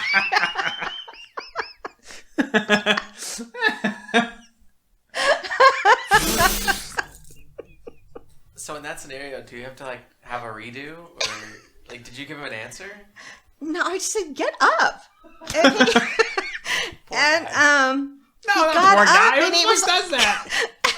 No, not poor guy. I guess. No, I felt bad afterwards. It was sure. Did. You could have said something along the lines of like, maybe we can go out to eat first. Maybe I don't know. He kind of felt like backed in a corner because I said, Perry like asked me to marry him, and Perry was like this big guy with all this like cruise and this and that, and I think Rhett was just like kind of like, wow, he's moving in on my territory kind of thing. And yeah, he did that. And I was like, what are you doing? Get up.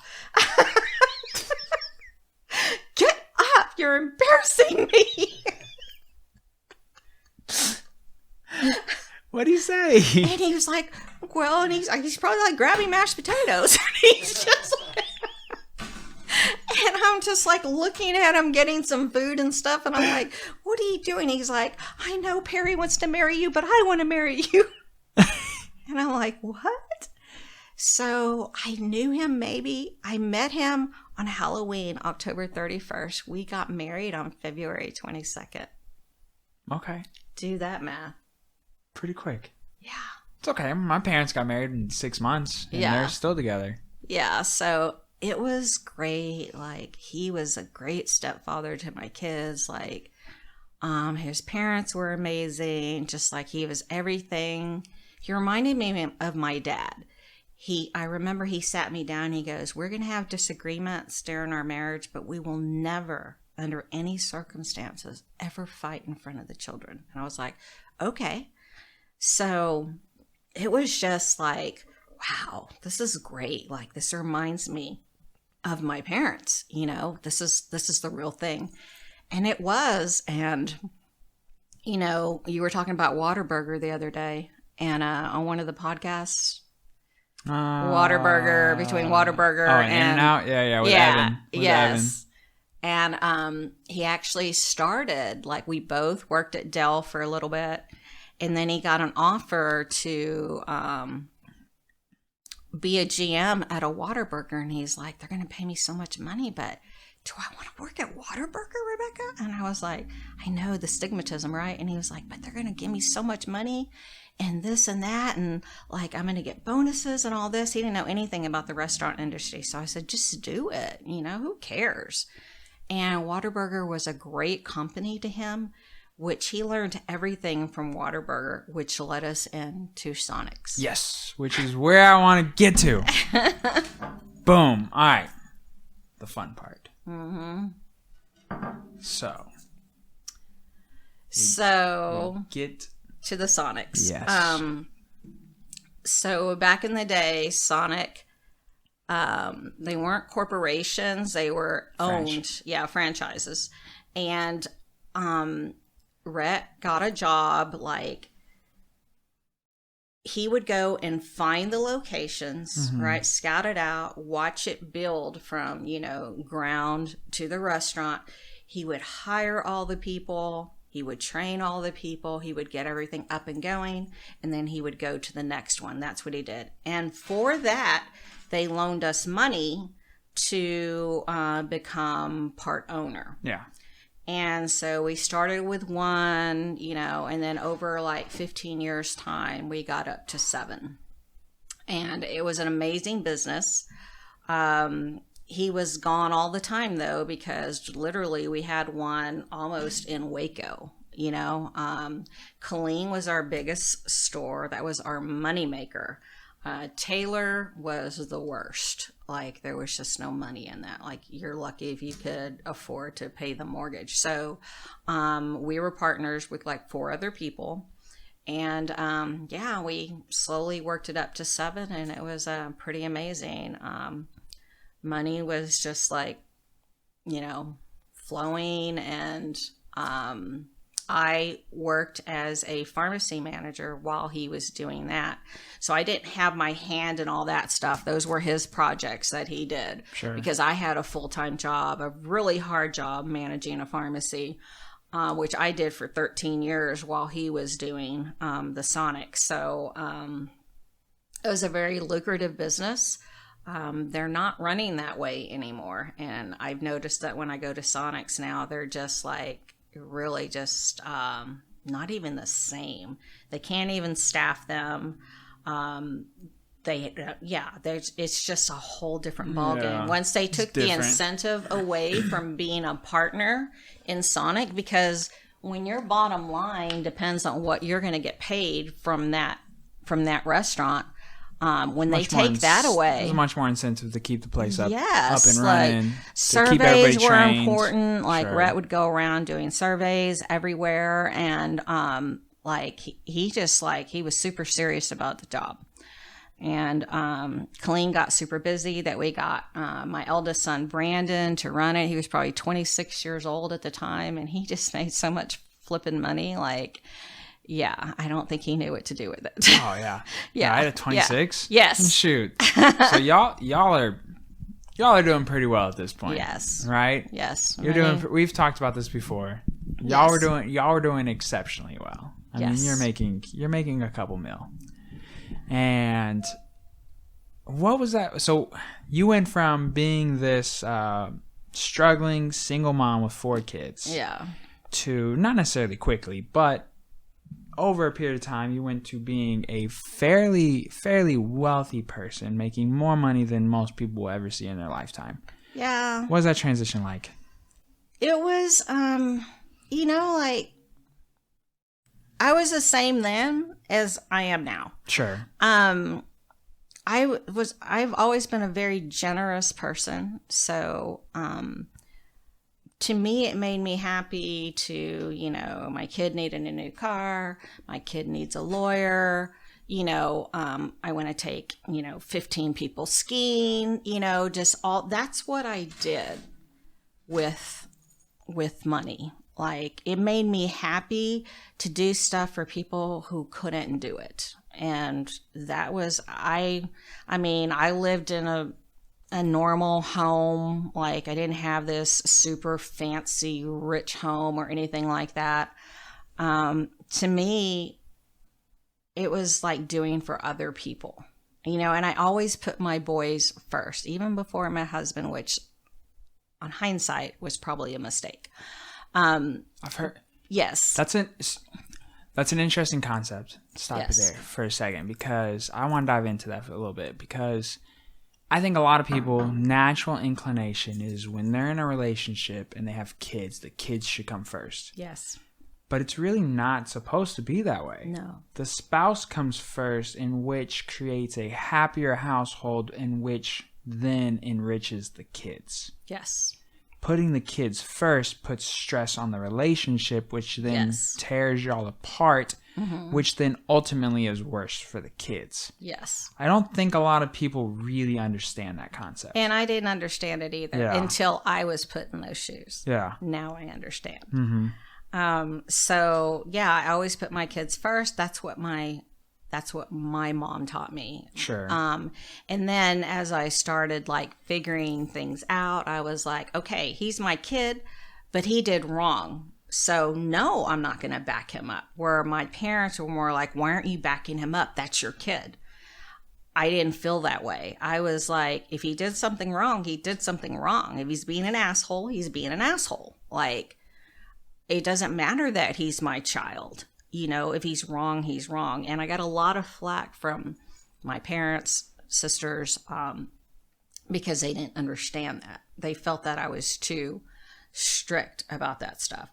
But I learned that along the way. For so long, I feel like I handicapped my children. Always, every time I saw one was going to fail, I tried to like catch them. What can I do to, you know, and if I could do it all over again, I would have let them fall. Because that's the only way you learn. And eventually they had to fall. So they learned later in life what they should have learned earlier in life, because I hindered that growth by trying to be that mama bear and no, my kids, you know, I want to save them. Sure. But yeah, it was tough having 4 boys, and then you have your husband come in who's not their father, and which, by the way, is only 12 years older than my oldest son. Yeah. You know, so yeah. So he was just like, no. Yeah. Type of thing. Yep. And my oldest son was always used to being the man of the house. So, but after a while, everything, like, they really grew to love him, and he was a really good father to him, to all of them. He was a great husband to me. My family adored him, and everything was great up until his mom was murdered, and that changed him forever and ultimately led to the demise of our marriage.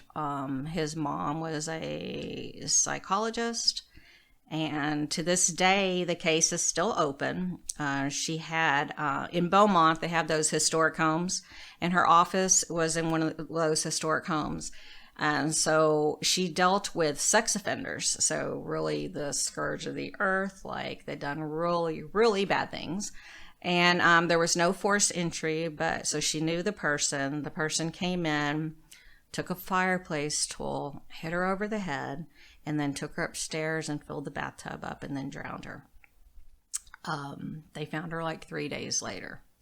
So Rhett and his mom were super close, like super close. And it just, no matter what I did, like, how do you fix that? You know? I don't know. Yeah, it was just so tragic. And I tried everything. I tried let's go to grief counseling. I tried tough love. I tried everything. And he just slowly, like, just went off the deep end, you know? And I thought he was coping, you know? And then I find out probably he started to go on a lot of business trips. And I was just like, God, you're never home, this, that, or whatever. And so, you know, he'd hug me, I love you, I'll be back, you know, on Monday, blah, blah, blah. And I was like, okay, I didn't suspect anything at all. When it was all said and done, he was leading a double life. He had a girl with her kids that he was living with in Houston. And then she didn't know about me. And, like, it was just, like, crazy. And the only reason I found out is because I went to pay the cell phone bill. and it wouldn't let me sign on. So I had to get him on the phone, help me sign on the computer. And then I was like, oh, look, you can look at all the phone calls and stuff like this. And I was just like, oh, I wonder how many minutes I used. You know, it was innocent. And then I found this number like over and over and over again. I'm like, what is this? And so I call him, and it was like 1 o'clock in the morning. He finally answered the phone. He was like, what the hell? And I'm like, I just had like, I don't know. I just had this bad feeling. Something. He's like, Rebecca, like, you're retarded. You know, there's nothing. Just, I'll see you on Monday. And so it just turned out he had this whole other life going, and he had his home life. And finally, when I found out, he wanted to meet me he said, meet me at the Starbucks by the house. So I did. And he said, I want to come home. I made a big mistake. This is that. I'll go to counseling. I'll do whatever you want, like all this stuff. And I just looked at him and I started laughing hysterically, like laughing. And people in the Starbucks were just turning around and looking at me. And I'm looking at him and his face is just getting redder and redder. And I don't know what came over me. I was just hysterically laughing. He got so mad at me that he just stood up and he left and he ghosted me for 2 years. Just... Yeah. Didn't know. I just thought he was like, is he dead? Where'd he go? I don't know. He never would answer his phone. I tried emailing him this and that. But before it got to that point that we met at Starbucks, when I found out everything, when he admitted to it, I was so devastated. Like, I thought I was going to spend the rest of my life with this man. Like, I didn't know anything but this good side of this guy, you know, who was an amazing father. My entire family adored him. I was like, this is the love of my life, you know? And I was so devastated when he finally admitted to everything that was going on. Like, I wanted to die. And I couldn't believe it. Like, what did I do wrong? And looking back now, I saw I did a lot of stuff wrong. Like we were talking about, always putting the kids first. You know, I'd say, I'm going to go buy this, you know, my son a brand new car. No, don't do that. No, I don't care what you say. I'm just going to buy him this new car and just go do it. And he would get so frustrated with me, you know, because he was trying to tell me I was doing it wrong and I didn't want to listen. So, yeah, I just wanted to die. And therein lies that conversation. Yeah, so...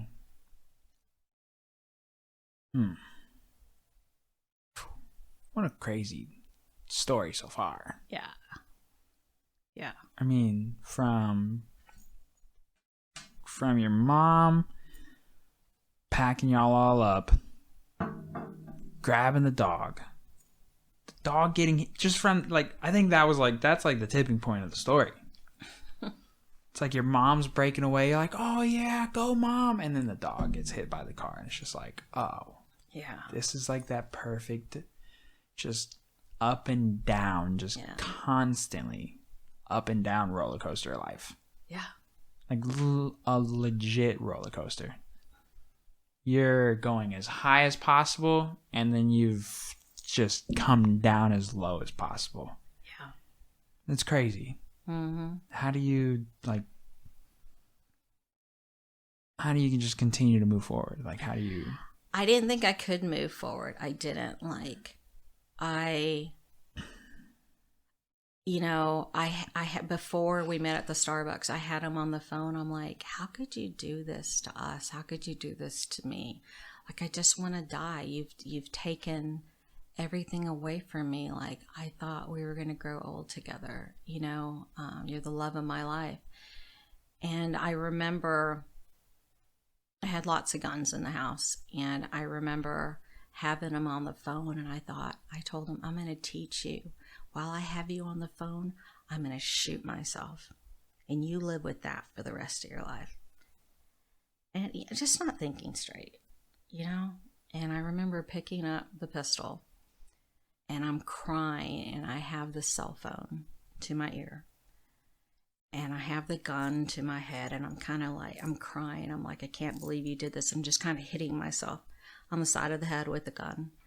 And then I'm just like, I scream as loud as I can, and I pull the trigger, and nothing happens. And then I'm like, and when I move the gun away, it fires and it shoots into the wall. And I just dropped it, and I hung up the phone, and I literally just laid down on the floor and broke down. And I didn't understand anything that was happening to me at that moment. It was probably the worst time in my entire life. And thinking now, like, why would I end my life over anyone? You know, but you're so devastated. Sure. You're so devastated, and you're so betrayed. And like, when is it going to stop, God? Like, can I just be happy? So I stayed in my house for 6 months. I only left to get food. Mm-hmm. All my sons and daughter-in-laws showed up at the house. They were all there for me. And one of my sons was like, come on, show me where all the guns are. And he took all my guns away. And everybody left. And like literally for the next 6 months, I just roamed the house all alone. It's like all hours of the night, just like a zombie. And I got down. I was like so skinny. I never ate. Like I never did anything. I started smoking cigarettes and drinking wine. I would sit in my garage and smoke cigarettes and drink wine. And like finally one of my sisters kept calling me, and she was like, let's go out to lunch. I'm like, no. She's like, you never leave that house. Let's go out. And she was like, I have to go and clean this lady's house. Like, just go with me, because she had a house cleaning service. And when I'm done, we're going to go get something to eat. Like, you're getting out of that house. And I was like, fine, whatever.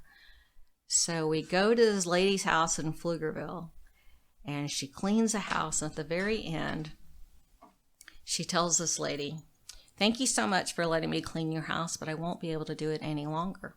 And she's like, why? She goes, you're just too far from where I live. I just can't do it. She goes, oh, that's a shame. So then the lady looks at me. She goes, what do you do? And I go, nothing. She goes, well, can you clean it? And I was like, you want me to clean your house? She was like, yeah, what do you do anything? I'm like, no, I don't do anything at all. She's like, well, maybe you could come clean my house. And I was like, okay, you know? And I thought, okay, I'll go clean this lady's house. And while we're sitting there talking, this other lady walks in. Hey, what's going on? This other older woman. And she's like, are you going to clean her house? And I was like, I guess. Like, and she goes, can you clean my house too? And I was like, sure. Like, that was David's mother. Oh. Can you believe it? Can you believe it? But I didn't know David at the time. So anyway, so I go and I'm like, okay, like how hard is cleaning house? Now I feel like we have to explain it. Okay. So, for those listening who don't know, David is your current boyfriend. Mm-hmm. Y'all have been dating how long now? 8 years. 8 years. Something like that. Yeah. So you met... Okay. I didn't know this part. Yeah. I know where this is going, but I didn't know that part. Yeah. Okay, so... So, anyway, you start cleaning his mom's house. So, yeah, and then I cleaned his mom's house, and then she was like, oh, can you clean... Anyway, I turned around, I was like...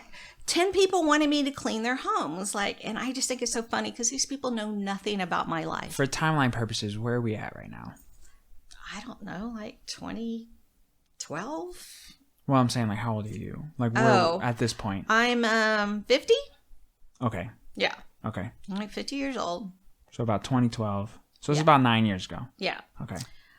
So anyway, so I start like all these people, all these older ladies start asking me to clean their homes and things like that. I'm like, okay. I had to quit through all this devastation. I had quit Walgreens.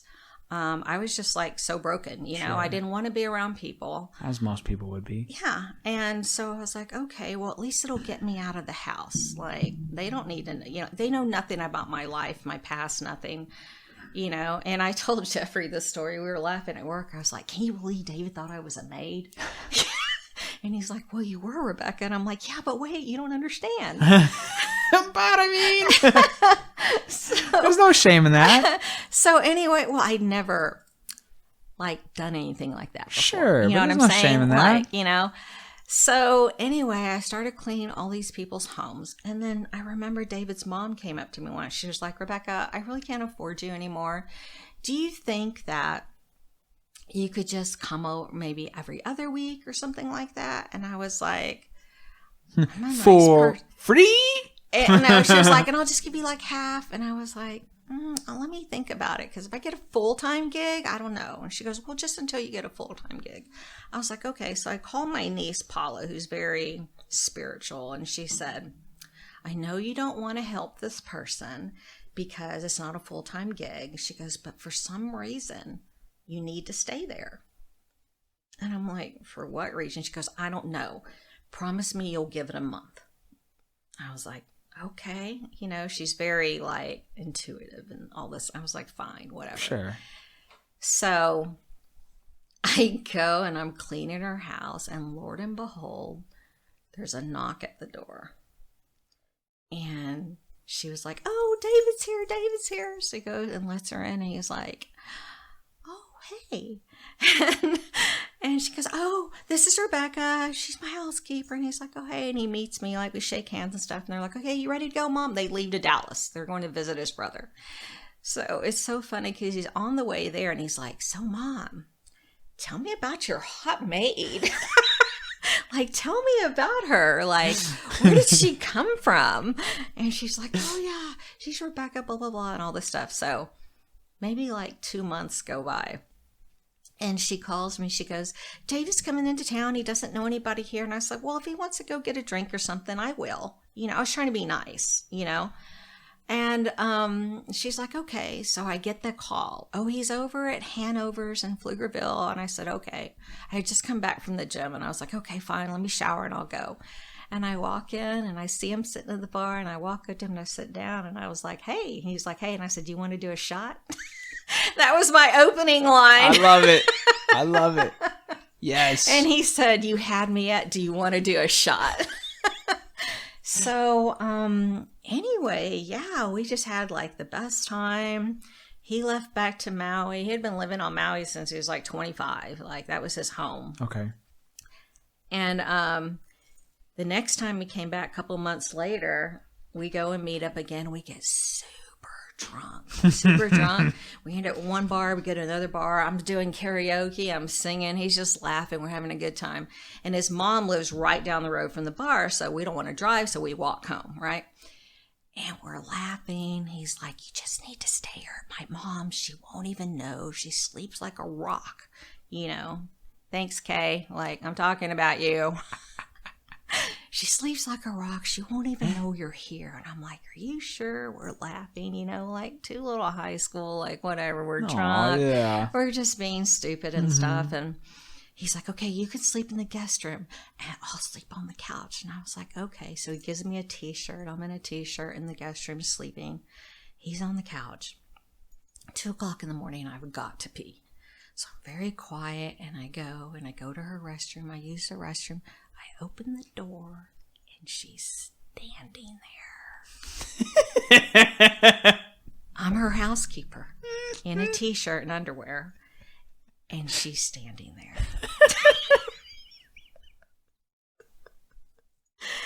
And we both are like this.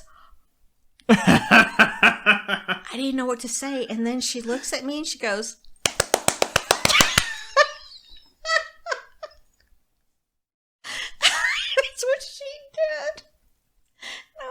okay, she approves, I guess. And so we get up and look at David. He's so drunk. He has a washcloth unfolded and he's laying on the couch. As a cover, he has a little washcloth on top. We've all been there. Oh, yeah. So I get up in the morning. She's like, oh, you want me to make you breakfast? She's just like so happy because David doesn't have a girlfriend, I guess. And yeah, she just thinks it's the greatest thing ever. And what I think is so cool is, again, both of them don't know my past. So how good are these people to, like, you know, she's a housekeeper. I think she's amazing. Date my son. You know what I'm saying? And just no judgment. No judgment That's at how it should all. Yeah. And so I just like, I always know that he truly loves me because he thought I was, and I was, but I really wasn't. But you were doing that at a very low point in my life. But yeah, so he invited me to come to Oahu, lived on Oahu on the 42nd floor of an amazing hotel. And I had all glass balcony. And you talk about amazing view. I mean, my God. I went on vacation. It was supposed to be for 2 weeks. I left 2 months later. So, yeah. It's a great little love story. It is. Yeah. It is. It all comes full circle. Oh, my God. It's just like I said, it's just it's legitimately a roller coaster. It is. Your life has been as chaotic as it gets. Yes. And I have this first sales job, and I was so terrified. I was so terrified. Like, and I'm so vocal, and so, like, I say exactly what's on my mind, which sometimes is really bad. Like, were you there when I said he must have dyslexia? Or what did I say? No, he's autistic. Autistic. Yeah, I did that. And it was her kid. Oh, you oh, yeah. Yeah, I'm like, I don't know why. I put my foot in my mouth so much.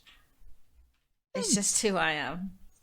Yeah, I mean, everything's got to be taken with intention. Yes. Intent. Yeah. You don't intend on being malice. Like, No. It's not from a place of malicious. Like, you're not being malicious. No, but it just really comes out bad. Like when customers telling me that their, grandmother just died. I'm like, oh, that's great. I mean, what? I remember that. It's because I'm not paying attention to them. And I have to write down every single customer's description because at my age, I just... Oh, whatever. At my it's age. Like, no, it's true. Like, you lose your mind. You lose, your memory. Like, I just have tunnel vision. Like, Brandon was driving next to me the other day, and he's sitting here going... And I'm like... I believe it. Why is that guy what's wrong with him? I believe that. And then I'm like, oh, his windows were so tinted. I was like, oh, it's Brandon. He just starts laughing. Yeah. I can totally see that. Yeah. I can totally see that. So, like I said, you've lived this.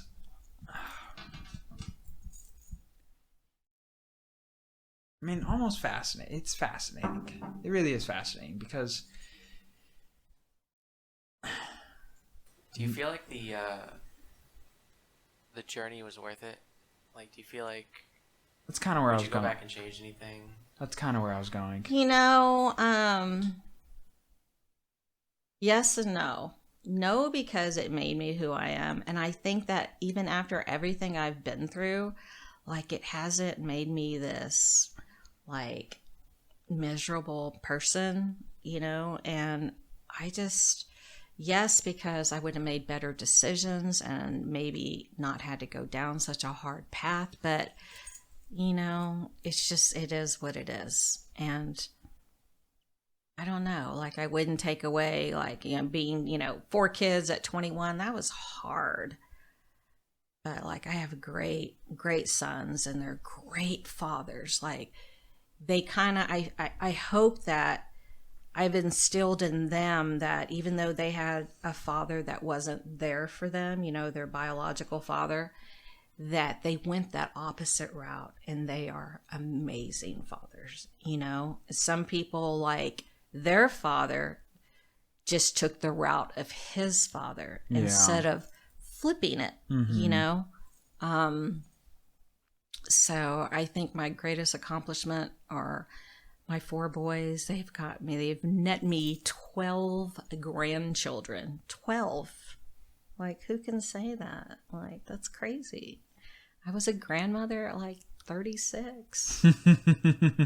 Yeah.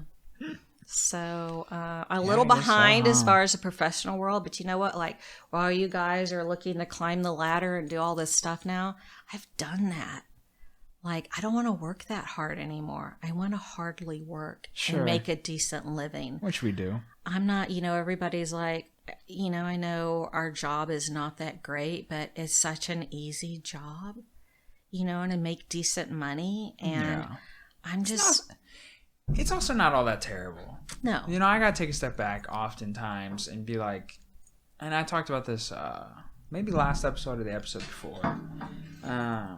Talked about how you got to take a step back and just and really think about it. Like, we don't do a lot of work. We're overly compensated. And yeah, I don't always agree with the decisions, or I don't necessarily enjoy how certain things are ran, but that job allows me to do this. That job has provided me with enough money to buy the house. That job has provided me with the money to buy the house and then sell that house, which will hopefully provide me the opportunity to buy more houses. And that all comes from that job. And sure, I don't necessarily enjoy it any more than anybody else does, but at the same time, that job allows me to live in my wonderful 1-bedroom apartment here in Austin, Texas, where it's not cheap to live. Nope. It allows me to provide anything my dog wants. It allows me to swipe my card and barely pay attention to it. It allows me to not stress when I go home because they're never going to call you when you're not there.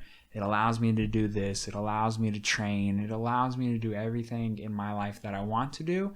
And over the last 6 months to a year, my main focus is just doing things that I want to do. And that job allows me to do that.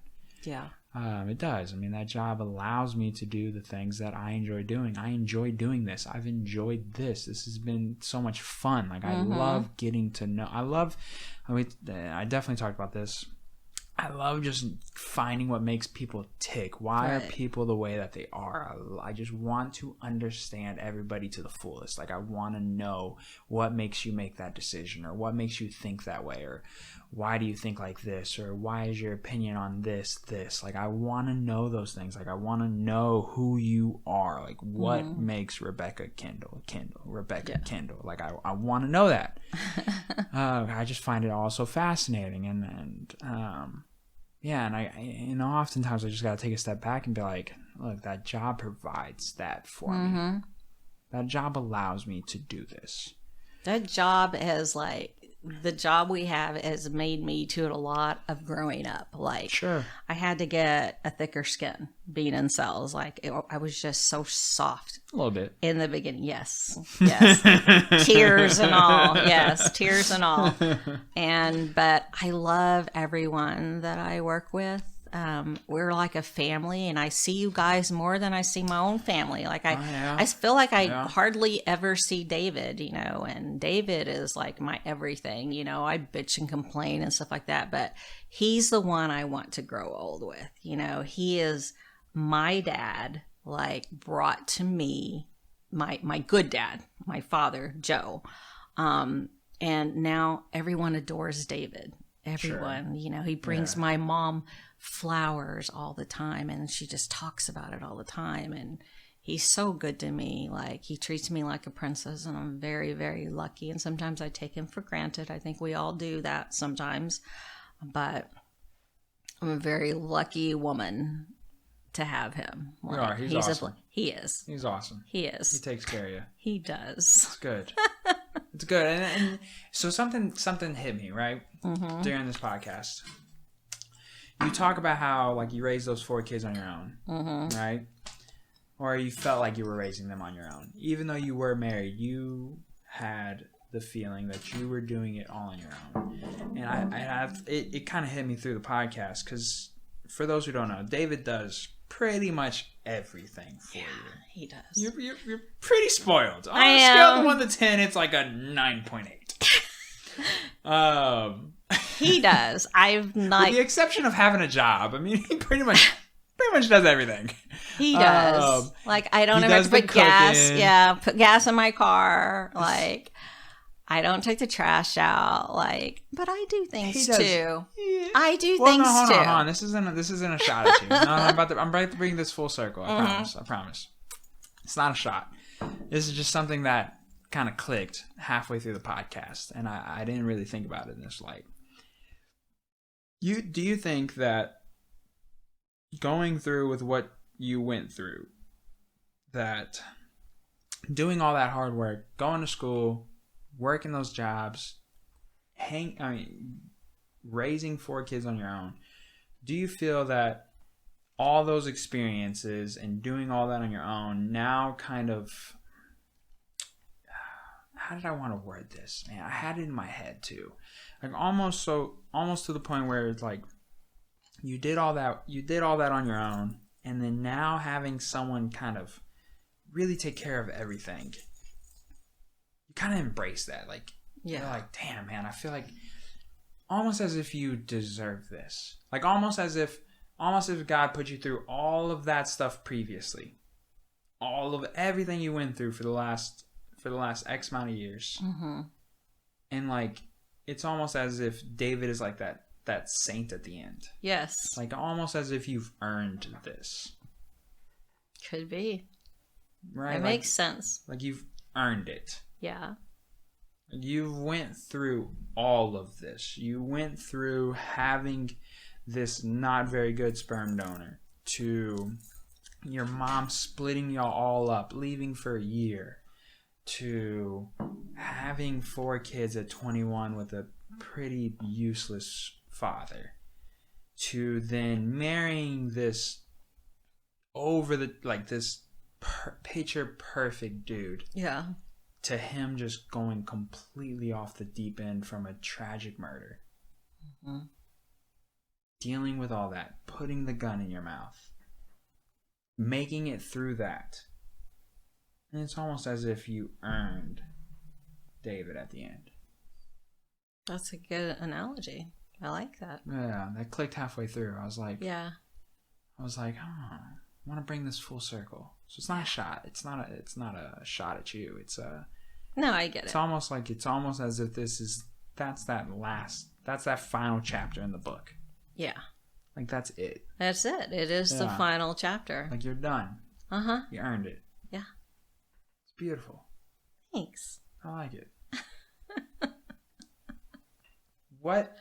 So to stem off of his question earlier, Jeffrey's question about how would you change anything in the journey? To build off of that, my question would be, someone who's listening to this who feels like they're at rock bottom, or feels like they've just been through it all, they've been through the rut, what would you tell that person? That all it takes is that one little step, right? When you feel like you've lost everything and nothing matters, you just gotta, dig really deep, or just, take that first step, because all you can do is go up, right? When you're all the way at the bottom. Yeah. That's all you can do. Yeah. Is take that first step, even if it's a baby step. Like, you'll get through it. You will get through it. Like, some people say everything happens for a reason. I don't know. Maybe so, maybe not. But I think too, though, you got to do the work. You have to do the work. You can't just be like my ex-husband, who just threw himself in alcohol and drugs and stuff, and just be like, life sucks. Gave into it. Just gave up. Mm-hmm. Just gave up. And I took the hard way, and It's easy to give up. It's easy to give up. Yes. It's easy to give up. It's hard to push through it. Yeah, it's hard, but you know what? Like, it made me who I am, and it will make you stronger. You just got to believe in yourself, and just know that there is a light at the end of the tunnel. There is. You just really, you got to work for it. You can't just expect it to be there. So, yeah, just get up. Absolutely. I love it. Hey, we just did almost 2.5 hours. Oh, you're kidding. Boom. Wow. Just like that. Wow. That's why the episodes are as long as they are. That's just how it goes. Wow. Next it went by fast. Yeah. It just seems like we just sat down. Yeah, it I know. does. It's a beautiful thing. Yeah. I love it. I wouldn't change it for nothing. Thank you so much for doing this. Thank you. I've enjoyed it. It was beautiful. All right, guys. All right. We'll catch y'all next time.